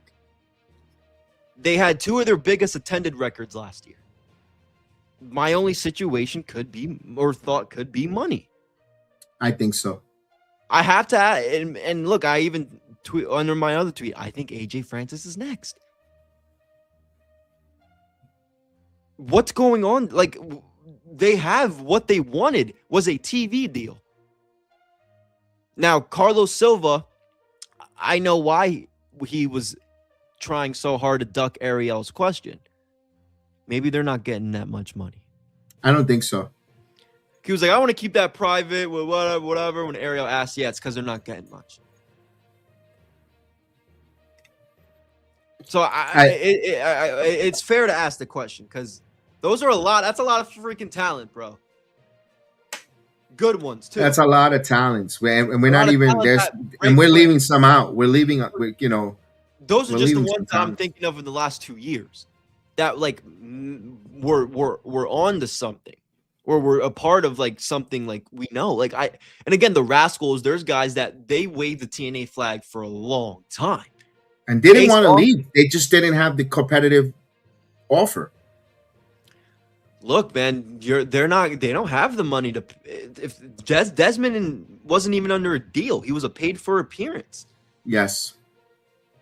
Like maybe I'm not saying Zach Wentz was under that too, but like. Dude, these guys probably get a good enough living to paid on appearance, and then when they realize they don't want to do that anymore, so they want more, they leave because they're not contracted, committed to anything technically. That they're getting a salary. That's why if they were getting all these liberties, creative freedoms, and they're pulling for one. And look, one thing I give a lot of props and credit to the new management with Carlos Silva and in place is the all-star of the events of the week or the month. Every time they do a PLE or they do a live taping or a program, Carlos Silva goes out of his way beyond it to recognize not only the talent, production, agents, so forth, his staff members, and gives out all-star awards. And I see that he's trying to keep that atmosphere, and it shows that the atmosphere is great as a family, as a locker room, pulling for one another. But now they need to make what counts: the bills, the money, the intake of financial pay for their talents. But here's the question I ask: it looks like they're only getting, reports or speculation. I think it's what $15 million a year for AMC, 10 to 15 per year for them to be on the network. I don't think that's a lot of money for them to be there. Where everyone thinks now they could go on a spending spree. Also, being at 20, anywhere from 1,500 to 3,000 seat arenas, and their tickets aren't expensive. They're affordable. They're an affordable show to watch. How they're going to compete and pay these high price salaries either. Also, when the venues where they're at, to they're not going to bring in more than they make. They could be. They could be because if you think about this, right? Like AEW and WWE, or like just using that as an example, right? Because the TNA, you could put them in those categories, right? They make money because they're touring every week. Like when TNA, they do their Thursday night when they go on a new tour, and then they do tapings throughout the day. They make all their money all in one right there. And then they're probably like, okay, here's your appearance fee, your appearance fee, your appearance fee. Here's the venue fee. Here's whatever production. I don't know. Like they have a lot of expenses already, and I wouldn't be surprised if those talents are barely making a six-figure deal. Especially the ones that are just upping, like they can afford to spend the monies on like the Jada Stones and the fucking Mila Moores because and they're happy to be there, right? But when it comes to like a Nick Nemeth, hell, Santana's fucking stock is growing more than ever. Leon Slater, we already got him going to the WWE already. He's out the door. His stock already is through the roof. I would be I'm not going to be surprised. I said in my tweet that Joe Hendry and TNA came to the buyout negotiation. I wouldn't be surprised if that's the same thing because I think TNA got money. Okay, we'll let you go. WWE's going to pay your buyout fee. Fuck yeah. Give us the money. We'll give you Joe Hendry early. They could do the same thing with Leon if they want the money. But didn't we hear that from Mr. Silver himself when he said, eventually that's the goal to get him to WWE and all that stuff? He kind of said it himself on Ariel Helwani on another interview, the first one. Is that really a good way to do business? It's They're not under a WWE umbrella to be. But Chris is not. But he's understanding that he's helping them help his talent. The people help us get to where we need to keep TNA going. Because we're going to help you get the biggest contract in your life. Maybe not here, but we're going to give you we're going to put you in a position so you could garnish or ask for that big contract, either from All Elite or for WWE. For you guys, we're going to put you in the right position, but just while you're here, just entertain and help us what we need to keep TNA going and growing. I think that's the way I perceive it. They need to. When they get a Leon Slater, somebody, hey, Leon, your time's up, go. They better have somebody to put him in his place. You can't just send all your guys up, and then we're going to be stuck with a roster with like 10 people. No, but that's why that's why you're starting to see. Yeah. That's why you're seeing the push of a BDE and the internet darling Ricky Sosa. You're starting to see guys like that. Good. That's why you're seeing that. That's good. I agree. But again, I want TNA. I don't want people to look at TNA as the little system to WWE. They already do, and that's not what it is. That's not what TNA is. But the proof is there, Chris. Now, because I'll give you an example. If Matt Cardona doesn't wrestle on TNA and sticks around like that, I don't think he's in the WWE. Back again. You're telling me him wrestling in GCW, breaking light tubes, was going to get him back in the WWE again? It wasn't his wrestling or his matches. It was just what he has been building outside of the WWE. I got you. But didn't it get amplified? TNA more than he needed TNA. Yes, but it got amplified. his message or his always ready story got more amplified. It got taken to another level, another sound system, a better sound system, a better platform for to put it on WWE's radar. If he would have done that in GCW or, and no disrespect, MOW, you know, or it now became, or even House of Glory. It's not for the it's not enough noise for the WWE to, you know, for them to even pique your attention. TNA is different. Seeing them at the Performance Center, it's different. Like, oh, we're for representing TNA, sticking around. I understand for a talent like somebody that's like in the independents building their name up, and then they go to TNA. But we're talking about Matt Cardona. Yeah, that's what I'm saying. I don't think he need. I think he would have been fine. I don't think he would go back. I don't think they'll bring him back to the WWE. I think TNA helped them get back on the WWE radar. Just, you know, even Nick Nemeth, even if it was a one-off for John Cena. If Nick Nemeth goes off and does independence and maybe New Japan, I don't think he'll come back for John Cena's retirement tour either. I don't think so. I think TNA, them being in TNA helped because of the partnership. That's the reason. Yes, you're right because of that. Yeah, that's I don't think it was because of, you know, them. Them like that's what that's what caused their attention. Yeah, because they're partners. If they weren't partners, would that cause their attention? They wouldn't. I could give you another one. Even if they were wrestling in AAA Mexico, even though they purchased it, but prior to AAA Mexico, no peep, no. I agree. Attention. It's because they're partners. That's the only reason why. But that's a smart move. If you know, I'll go.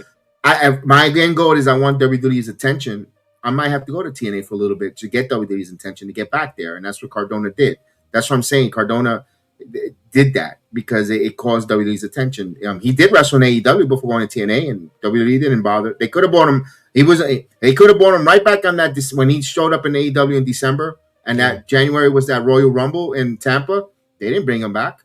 And then he would have got a huge pop because he lives here in Central Florida. Yeah. Matt Cardona at the Rumble would have got a huge pop at that Tampa Royal Rumble. WWE didn't even bat an eye to bring him back.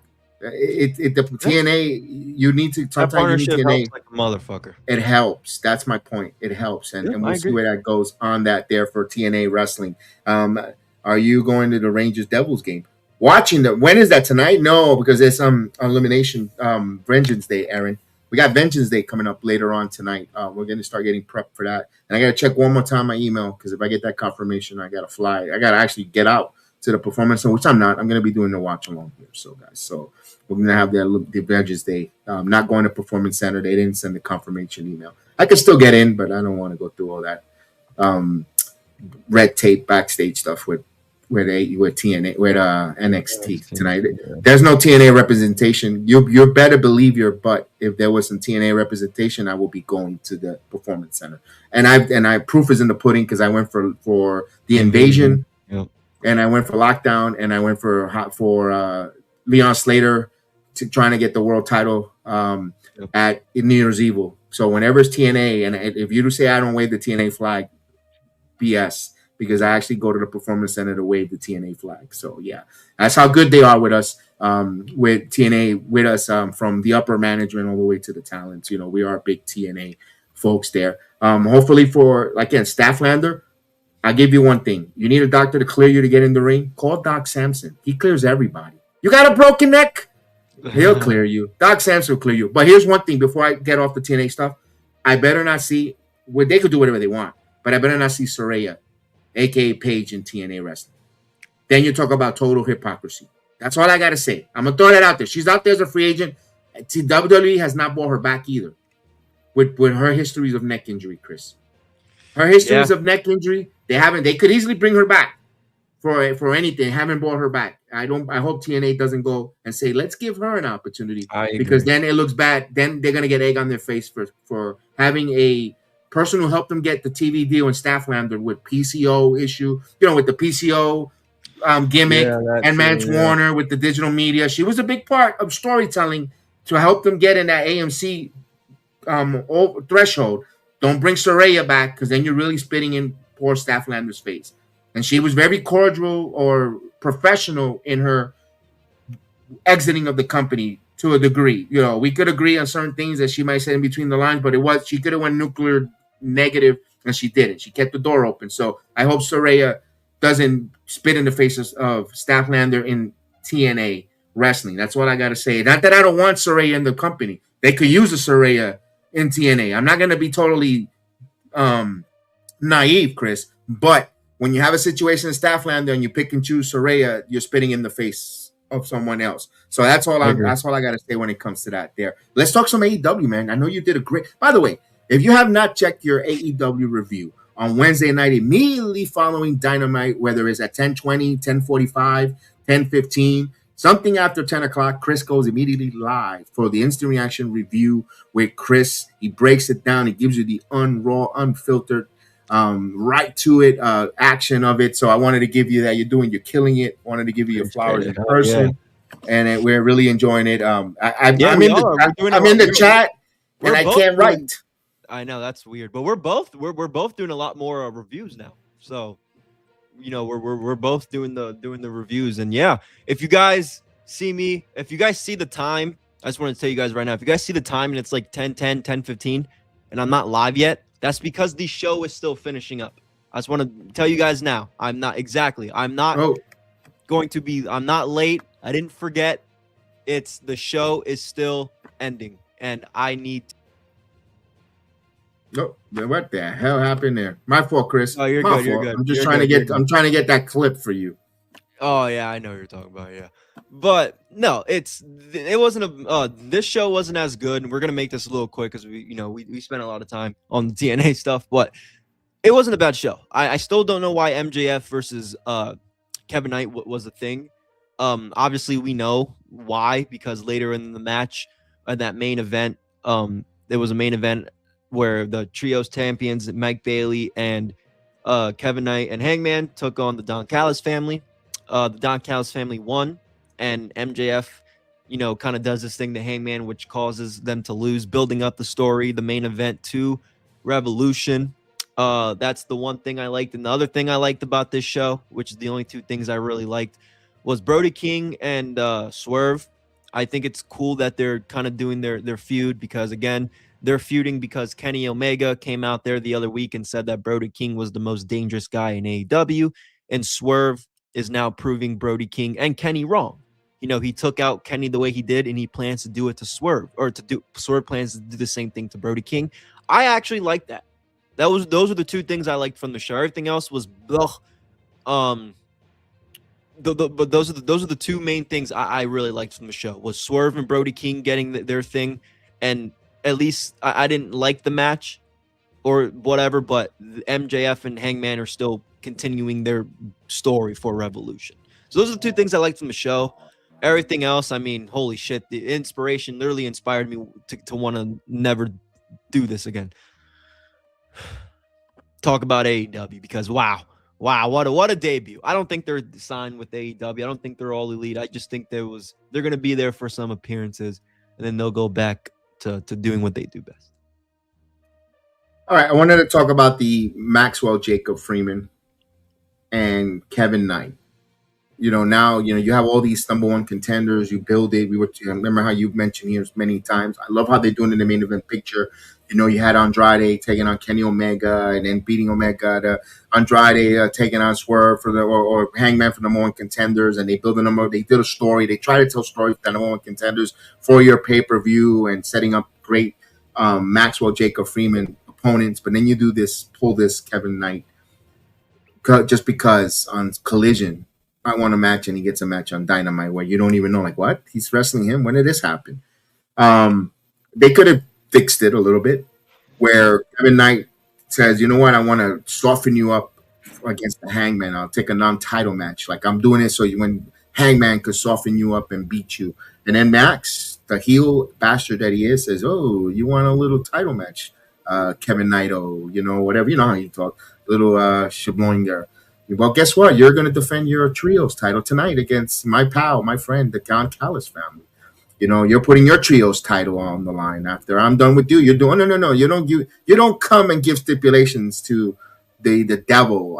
Make the stipulation. I don't. Sometime along, Maxwell Jacob Freeman type of promo shtick. and he forces because it was an improv trip. It was an improv trios title match. It was not advertised. Was not thought about, and because they wanted to change the title on there, and they wanted to do it because so they could have Max cut the promo and say that there instead of all the different plunder and all that different things. I know, and people are criticizing the referee bump instead of how good the match Kevin Knight and Maxwell Jacob Freeman was. It was a good match where you saw Kevin Knight get a 15 count flash pin there where everyone in the arena counted and the referee was dead, ran rest for the few minutes, the ref bump. But it was all in all, I would have liked them to added that where it made okay, now that makes sense.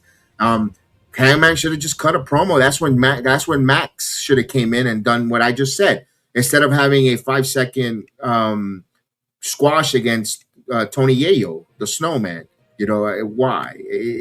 You really wanted to give away $250 to Snow? I mean, really? All right. I mean, that's what thank you for coming. Here's $250. Get in the ring in El Paso. I mean, maybe his uncle, his aunts, his family, was in attendance to watch it in the balcony. I don't know. That didn't make no sense there for that. I would have liked them to finish off the main event with Thunder Rosa and Tekla, Chris. Yeah. Yeah, no, I agree. I think Tekla versus Thunder wasn't a bad match. It's just my number one complaint was you could see Thunder Rosa calling the matches every fucking spot by spot, and I was just like, whoa. But that's just the pro wrestling insider, the unreal seasoned in me. But it wasn't a bad match. You give Tekla a win over a former world champion like Thunder Rosa. It wasn't bad. It wasn't great. I do think, Thunder likes to showboat more than she likes to wrestle, especially in this match. But you got to get the crowd over. She's in her hometown, so I'm not going to shit on her too much for that. But yeah, I would agree. I think, I like the old school way, championship matches always being your main event. And if you have two on the card, you start with one and you end with one. And I thought, because I don't know what the hell Stafflander's doing. She sometimes put her own self in a bad position. Yeah. Her gimmick, is she an alien? Is she this? Is she that? Is she this? She has a gimmick change at least once every 6 months. All right. But I know she's not your heel, but I wanted her to at least blast Thunder Rosa for losing afterwards and say, you just, you're getting in my way. I told you it was going to be dangerous because you're just getting in my way for my objective to get that title. Something along those lines, but we didn't even get that either. That's a shame. That's a little bit there when it comes to that. I don't think Tekla's losing to Stafflander later on in Revolution when they have that. I don't think either.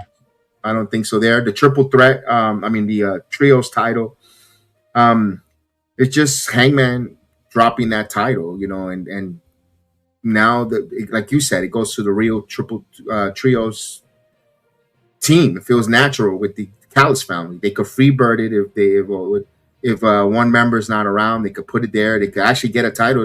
The Murder Hawk, Chris Archer could probably have gold around his substituting in there. That's one way he could get to the title.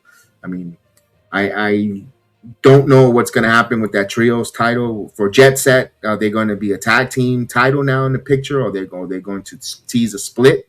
Like we saw with the Motor City Machine Guns getting at it at SmackDown. Are we going to see that from Jet Set with Kevin Knight and Mike Speedball Bailey, who turns heel there, so forth? I don't know. One thing that I wanted to talk about was the Iconics inspiration. Wow, that was rough. That was rough. Because I told you, I call them the Rigby and Mordecai of professional wrestling, the regular show. When they come out and do the inspiration, or it was, we didn't like it in TNA, but we got it. The crowd liked it. They liked the music. Their introduction was fine. I thought some of their wrestling was choppy. And I'm gonna say this now that they're not part of TNA and part of under the WWE umbrella. When I was at the WWE. The NXT TNA Invasion angle. Remember that angle a couple months ago? I was in the front row. Yep. You could see me sitting there on CW Network while the brouhaha happened when the big brawl, they didn't even know who the hell they were supposed to attack. The inspirations, the iconics, they were attacking Ying Yin Lee and Zaya Brookside. And I had to yell at them and say, they're on TNA! They're on your team! No, they cut the yeah, that was definitely not on TV. I had to yell at them in the front row to tell them, wrong people. They were, and I waited for months to say this because I never knew that. TNA, as God as my witness, okay, bro. I wish Vic was sitting here with me. Vic, shout out to Vic who was sitting with me at the arena or next to me, and Brad. When we were at the NXT at the Performance Center, they were hitting their own TNA talent in the brawl, and I had to yell and scream with all that brouhaha because they were too busy showing Obafemi reaching over for. That was when Obafemi was reaching for the world title the title at that time. Okay. Hey, that's when the camera angle. But if you look at it on the side, you hear me doing this. You see me doing this because I watched that film. I watched that. Me going, and you see the Iconics attacking the wrong Ying Yin Lee. I'm like, oh, God. Yeah. Yes. I waited and I held that nugget to tell you guys for months. Yeah. It was not good. So they weren't good. They're not inspiring to wrestle. I'm surprised they actually went back to All Elite Wrestling with the bad blood that Sean Spears had in the company not being put on television. Sean Spears being a producer now in TNA, part of the culling. I was surprised. I was like, I see the Iconics, so the inspiration returning to NXT. Doesn't seem like that. Could it be on a short term? I don't think it's a long-term deal with AEW, or I even won't be surprised if Tony Khan releases them and say, you know what, let's make an agreement, couple months, 3 months. Ladies, thank you. We're going to release you here. I'll pay you. Because they're not going to hit that. They're not hitting that company well. They weren't received well. They got booed. They wanted to do the Jey Uso run it back with their whatever, their dancing, the whatever it was, and they got beat by the Brawling Birds. Brawling Birds is just a tag team that was just put together like Truth and Damian Priest, and now they're getting built up, which okay, it gives them something to do. I don't know what's going to happen in Inspiration, Chris. They just don't fit modern wrestling right now. They belong on Women's of Wrestling. Wow. They would fit amazing on that show, wouldn't they? That's what they fit. I'm sorry to say that. They don't fit in this modern wrestling company right now. They fit Women's of Wrestling. Yeah. Yeah, that's where they belong, Kev. Women's of Wrestling, sure. That's all I can think of. I don't even know if they belong there. I think so. There's an act for them. I watch a little bit of it here. I have it on my DVR from time to time. Don't watch the full show. They fit. They fit there. Okay. Then, yeah, they should definitely go there. Other than, Dynamite, a lot of people weren't so enthusiastic. They were very bored with the show. I didn't complete watch it. I went by your review and listened to others. You break it down. I'm listening from your feedback. I did see that part there. I saw a few things there. I got to say this title eliminator nonsense with Jon Moxley, it's dull. Yeah, it's boring. It's dull. I'd rather wait for him to have a number one contender to challenge for that title. So we got to see him wrestle. He's going to have a banger match with Takeshita at Revolution, but it's the Dynamite matches that are dull. But because you got to. So why isn't Takeshita doesn't take the eliminator match with him and wrestle him twice? Everyone else has to have an eliminator match. See, this is where the logic doesn't make sense, Chris. Well, their match is already set, so I don't know if him having an eliminators match wouldn't make sense. So how did Takeshita get an opportunity to wrestle Moxley for that title without circuit? But everybody else has to have eliminator. See my yes, yeah, I agree. That's my logic gap with that. No, I agree. That's all. Make it consistent. If you tell me because Moxley wants to fight, that's different. Oh, Moxley's having a match because he just wants to fight. He's a glutton for wrestling. He wants to be a hog in the mat, the mat hog.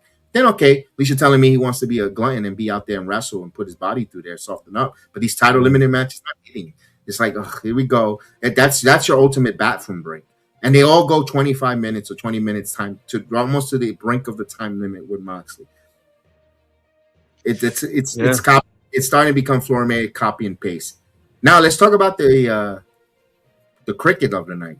You know what? WWE should give up the cricket sponsorship and provide it to David Finlay. Makes his great debut to the company with crickets.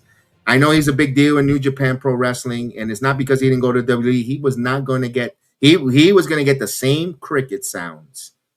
The who king if he would show up on NXT as well. I'm Because happy that you acknowledge that. he's not. He's nobody. People, listen. No one knows exciting, and I hate when the Greca says it. No one knows these guys. I'll be honest with you. If it wasn't the last name Finley, no one would really know too much about it. Because Gabe Kidd comes out, no one really knows or really gets excited for the War Dogs. Jay White, because you saw him with those viral promos.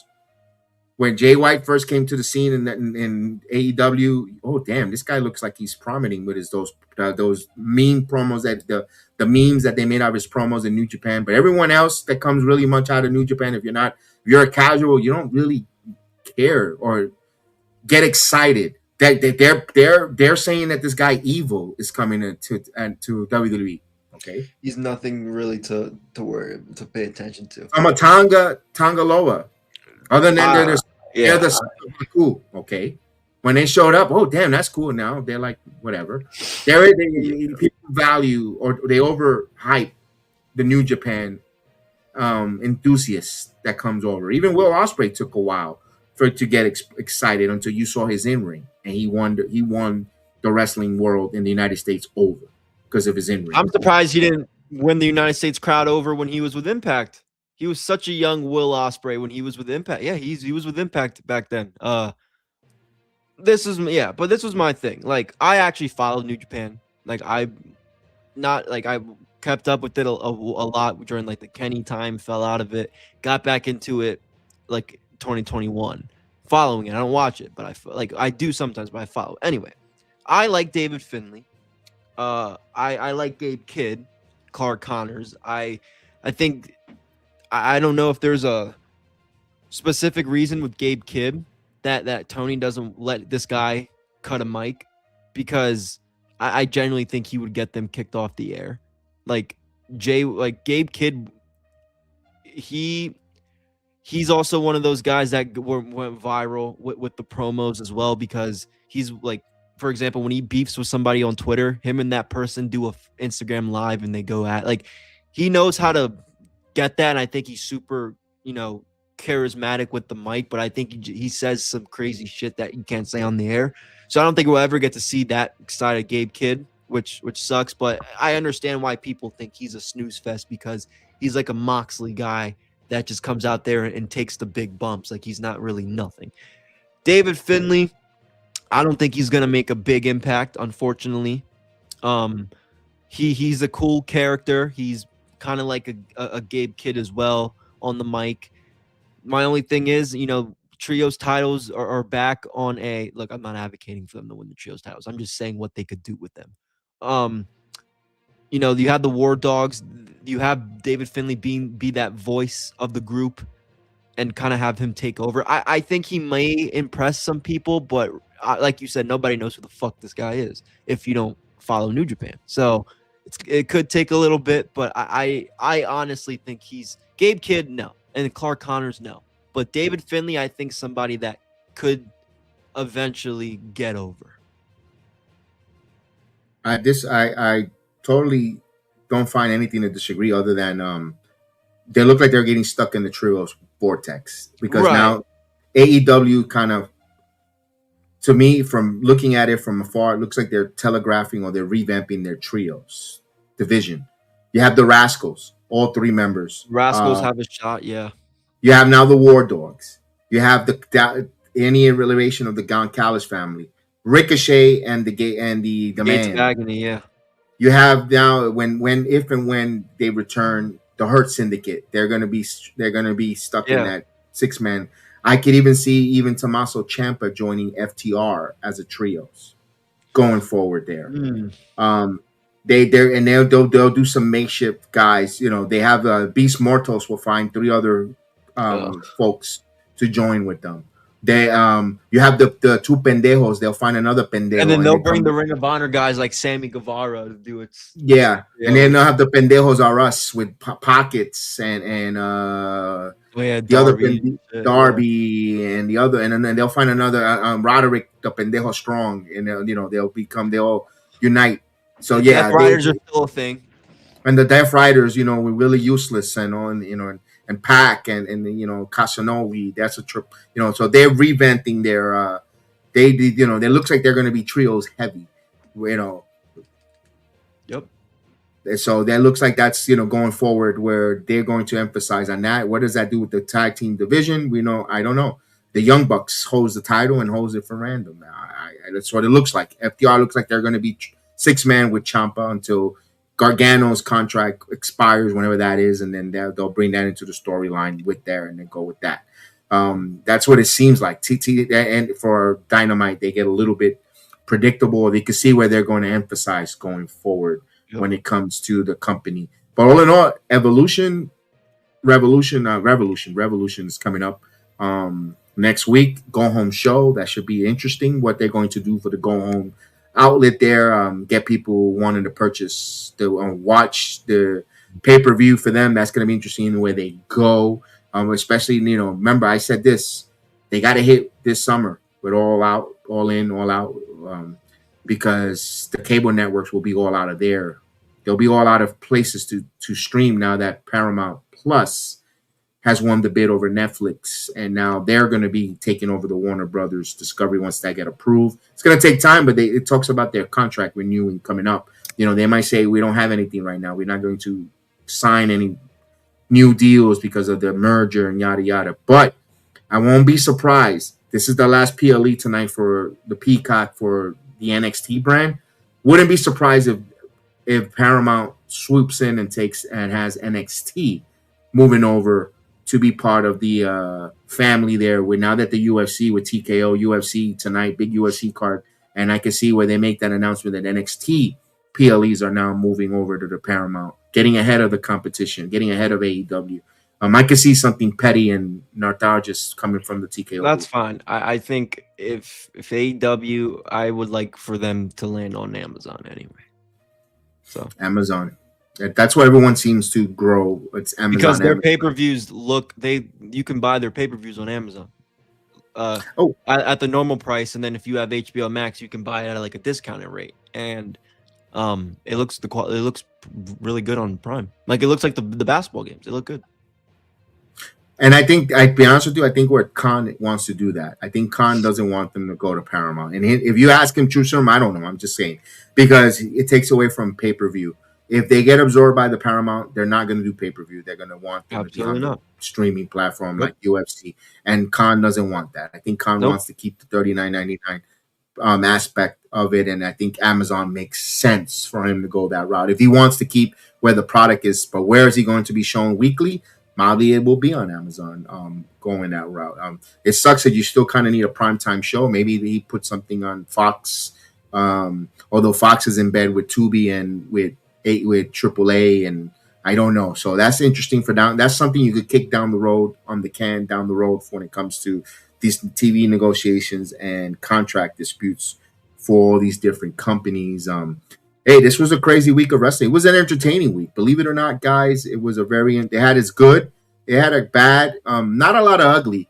They didn't really have a lot of ugly when it comes to the professional wrestling. It was a lot of, maybe boring, but not ugly to the degree. It had a lot of good, bad, pretty good week for it. And when tonight it starts either close out or starts the way you want to see it, with Vengeance. NXT has their Vengeance card. Let's talk a little bit of NXT because of Tuesday night. Zarya, I had a little bit of an issue because we had a lot of referee interference, a lot of referee and not a referee interference, but come out pull aparts with security on the Robert Stone. I said everyone likes the Robert Stone. I think they're leaving it storyline wise where Robert Stone, you don't have control. Everyone comes out and we have to hire so much security and it's so all over the place. I think they're leaving that storyline wise to keep it open for a full-time general manager with an authoritarian figure when they have that in mind, Chris. That's what it seems like to me, because everyone from the opening contest, you know, where, well, not even, it was a street fight, which I got to say they started off different. They had Ethan Page, Miles Bourne match, but they were in their dress clothes. And they had a match. They didn't go back in chains. They had it at the moment, and they tore it, and and it was a good hot start for NXT. But I think that's where they're doing storyline wise. I'm not going to stick too much on NXT because they're going to be live in a couple hours. I just wanted to bring that up to the forefront. Yeah, I think Robert Stone, you know, he's a cool GM. He fits the role perfectly, and I don't see why I don't know why he's the intern. He should be your GM. So you want him to stick? I think Yeah. I think they're keeping that in case they want to bring a big name to authoritarian figure. But he fits it. I agree with you. I totally agree with you. I don't disagree with you, but I think they're leaving that door open. I don't disagree with you either. But I would keep him. I don't see why you would. I don't know. Like, he fits the part perfectly. And shit, if he wants to have, it's not like Santino and Santino and Ava were gonna have a match. These two can actually have a match if they want to. Absolutely. No, they got to keep this man as the freaking GM. But we'll see where that goes. They got Vengeance Day tonight. I'm surprised that Ruca came out and broke up that interference there when you had two fatal influence at ringside and couldn't keep her out for the ring. She came in and did the double soul snatcher, caused a disqualification. I was like, okay. One thing that I didn't really like was the Tony D'Angelo taking out Dark State. You know, he took out Osiris Griffin, and then he came. I had a tire rod in his hands, and then he didn't do nothing with the tire rod. He just had it there as a momentum instead of using it. Coming to ringside, I was like, really? I mean, a lot of all bark, no bite. I just want that end already. Tony D'Angelo doesn't resonate no more for me. I don't feel him. I'm like, you know, where does he go? I don't know. It's like, you know, maybe he goes open up in a nice Italian restaurant in Chicago. Yeah, I agree. I think I like the end though, that where Miles Bourne and Hendry kind of show their united together. Yeah, that was a cool little, you know, picture. He took that in the front row. And please, no more Ricky Saints concert. It was the most cringiest basura. Only one person loved it, and his name is Najee, because that shit sucked. He likes it because of what Ricky Saints did for him before he left. Bro, that was cringy, bro. That was garbage. He can't sing. I understand you were doing it good, that looked like a Timu Rock. It was. No bullshit. I'm not even saying that to be funny. Oh, was that? Well, now tell me if Adam Copeland was wrong. Yeah, I know. I know, right? Holy shit. Oh man, but that was terrible. I like that they closed it out with them changing that, fixing that. But man, that was really bad, guys. That was bad segment. That was not good. Hopefully tonight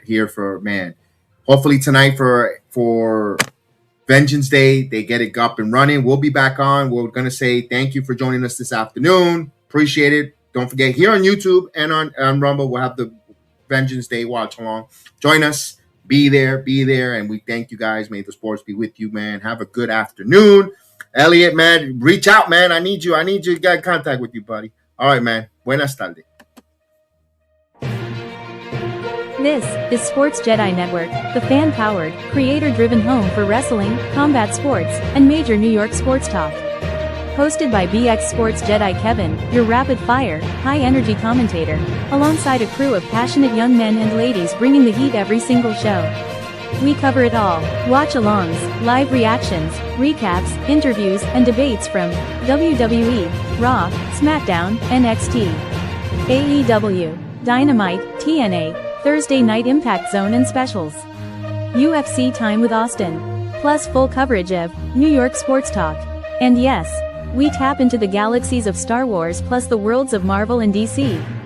Breaking news, rumors, fantasy booking, hot take debates, plus major collaborations with PGH Chris TV Production Wrestling Soup and Friendos, Garden of Thought, PUWF Podcast, Hello Media of the Samuel Lyon TCP Podcast Group. We're fast-paced, we're interactive, we're built for live chat energy and real fan community. Our mission? Real-time reactions, honest takes, humor, interviews, and energy every single show. This isn't just coverage. This is community. This is combat. This is culture. That's Sports Jedi Network. May the sports be with you.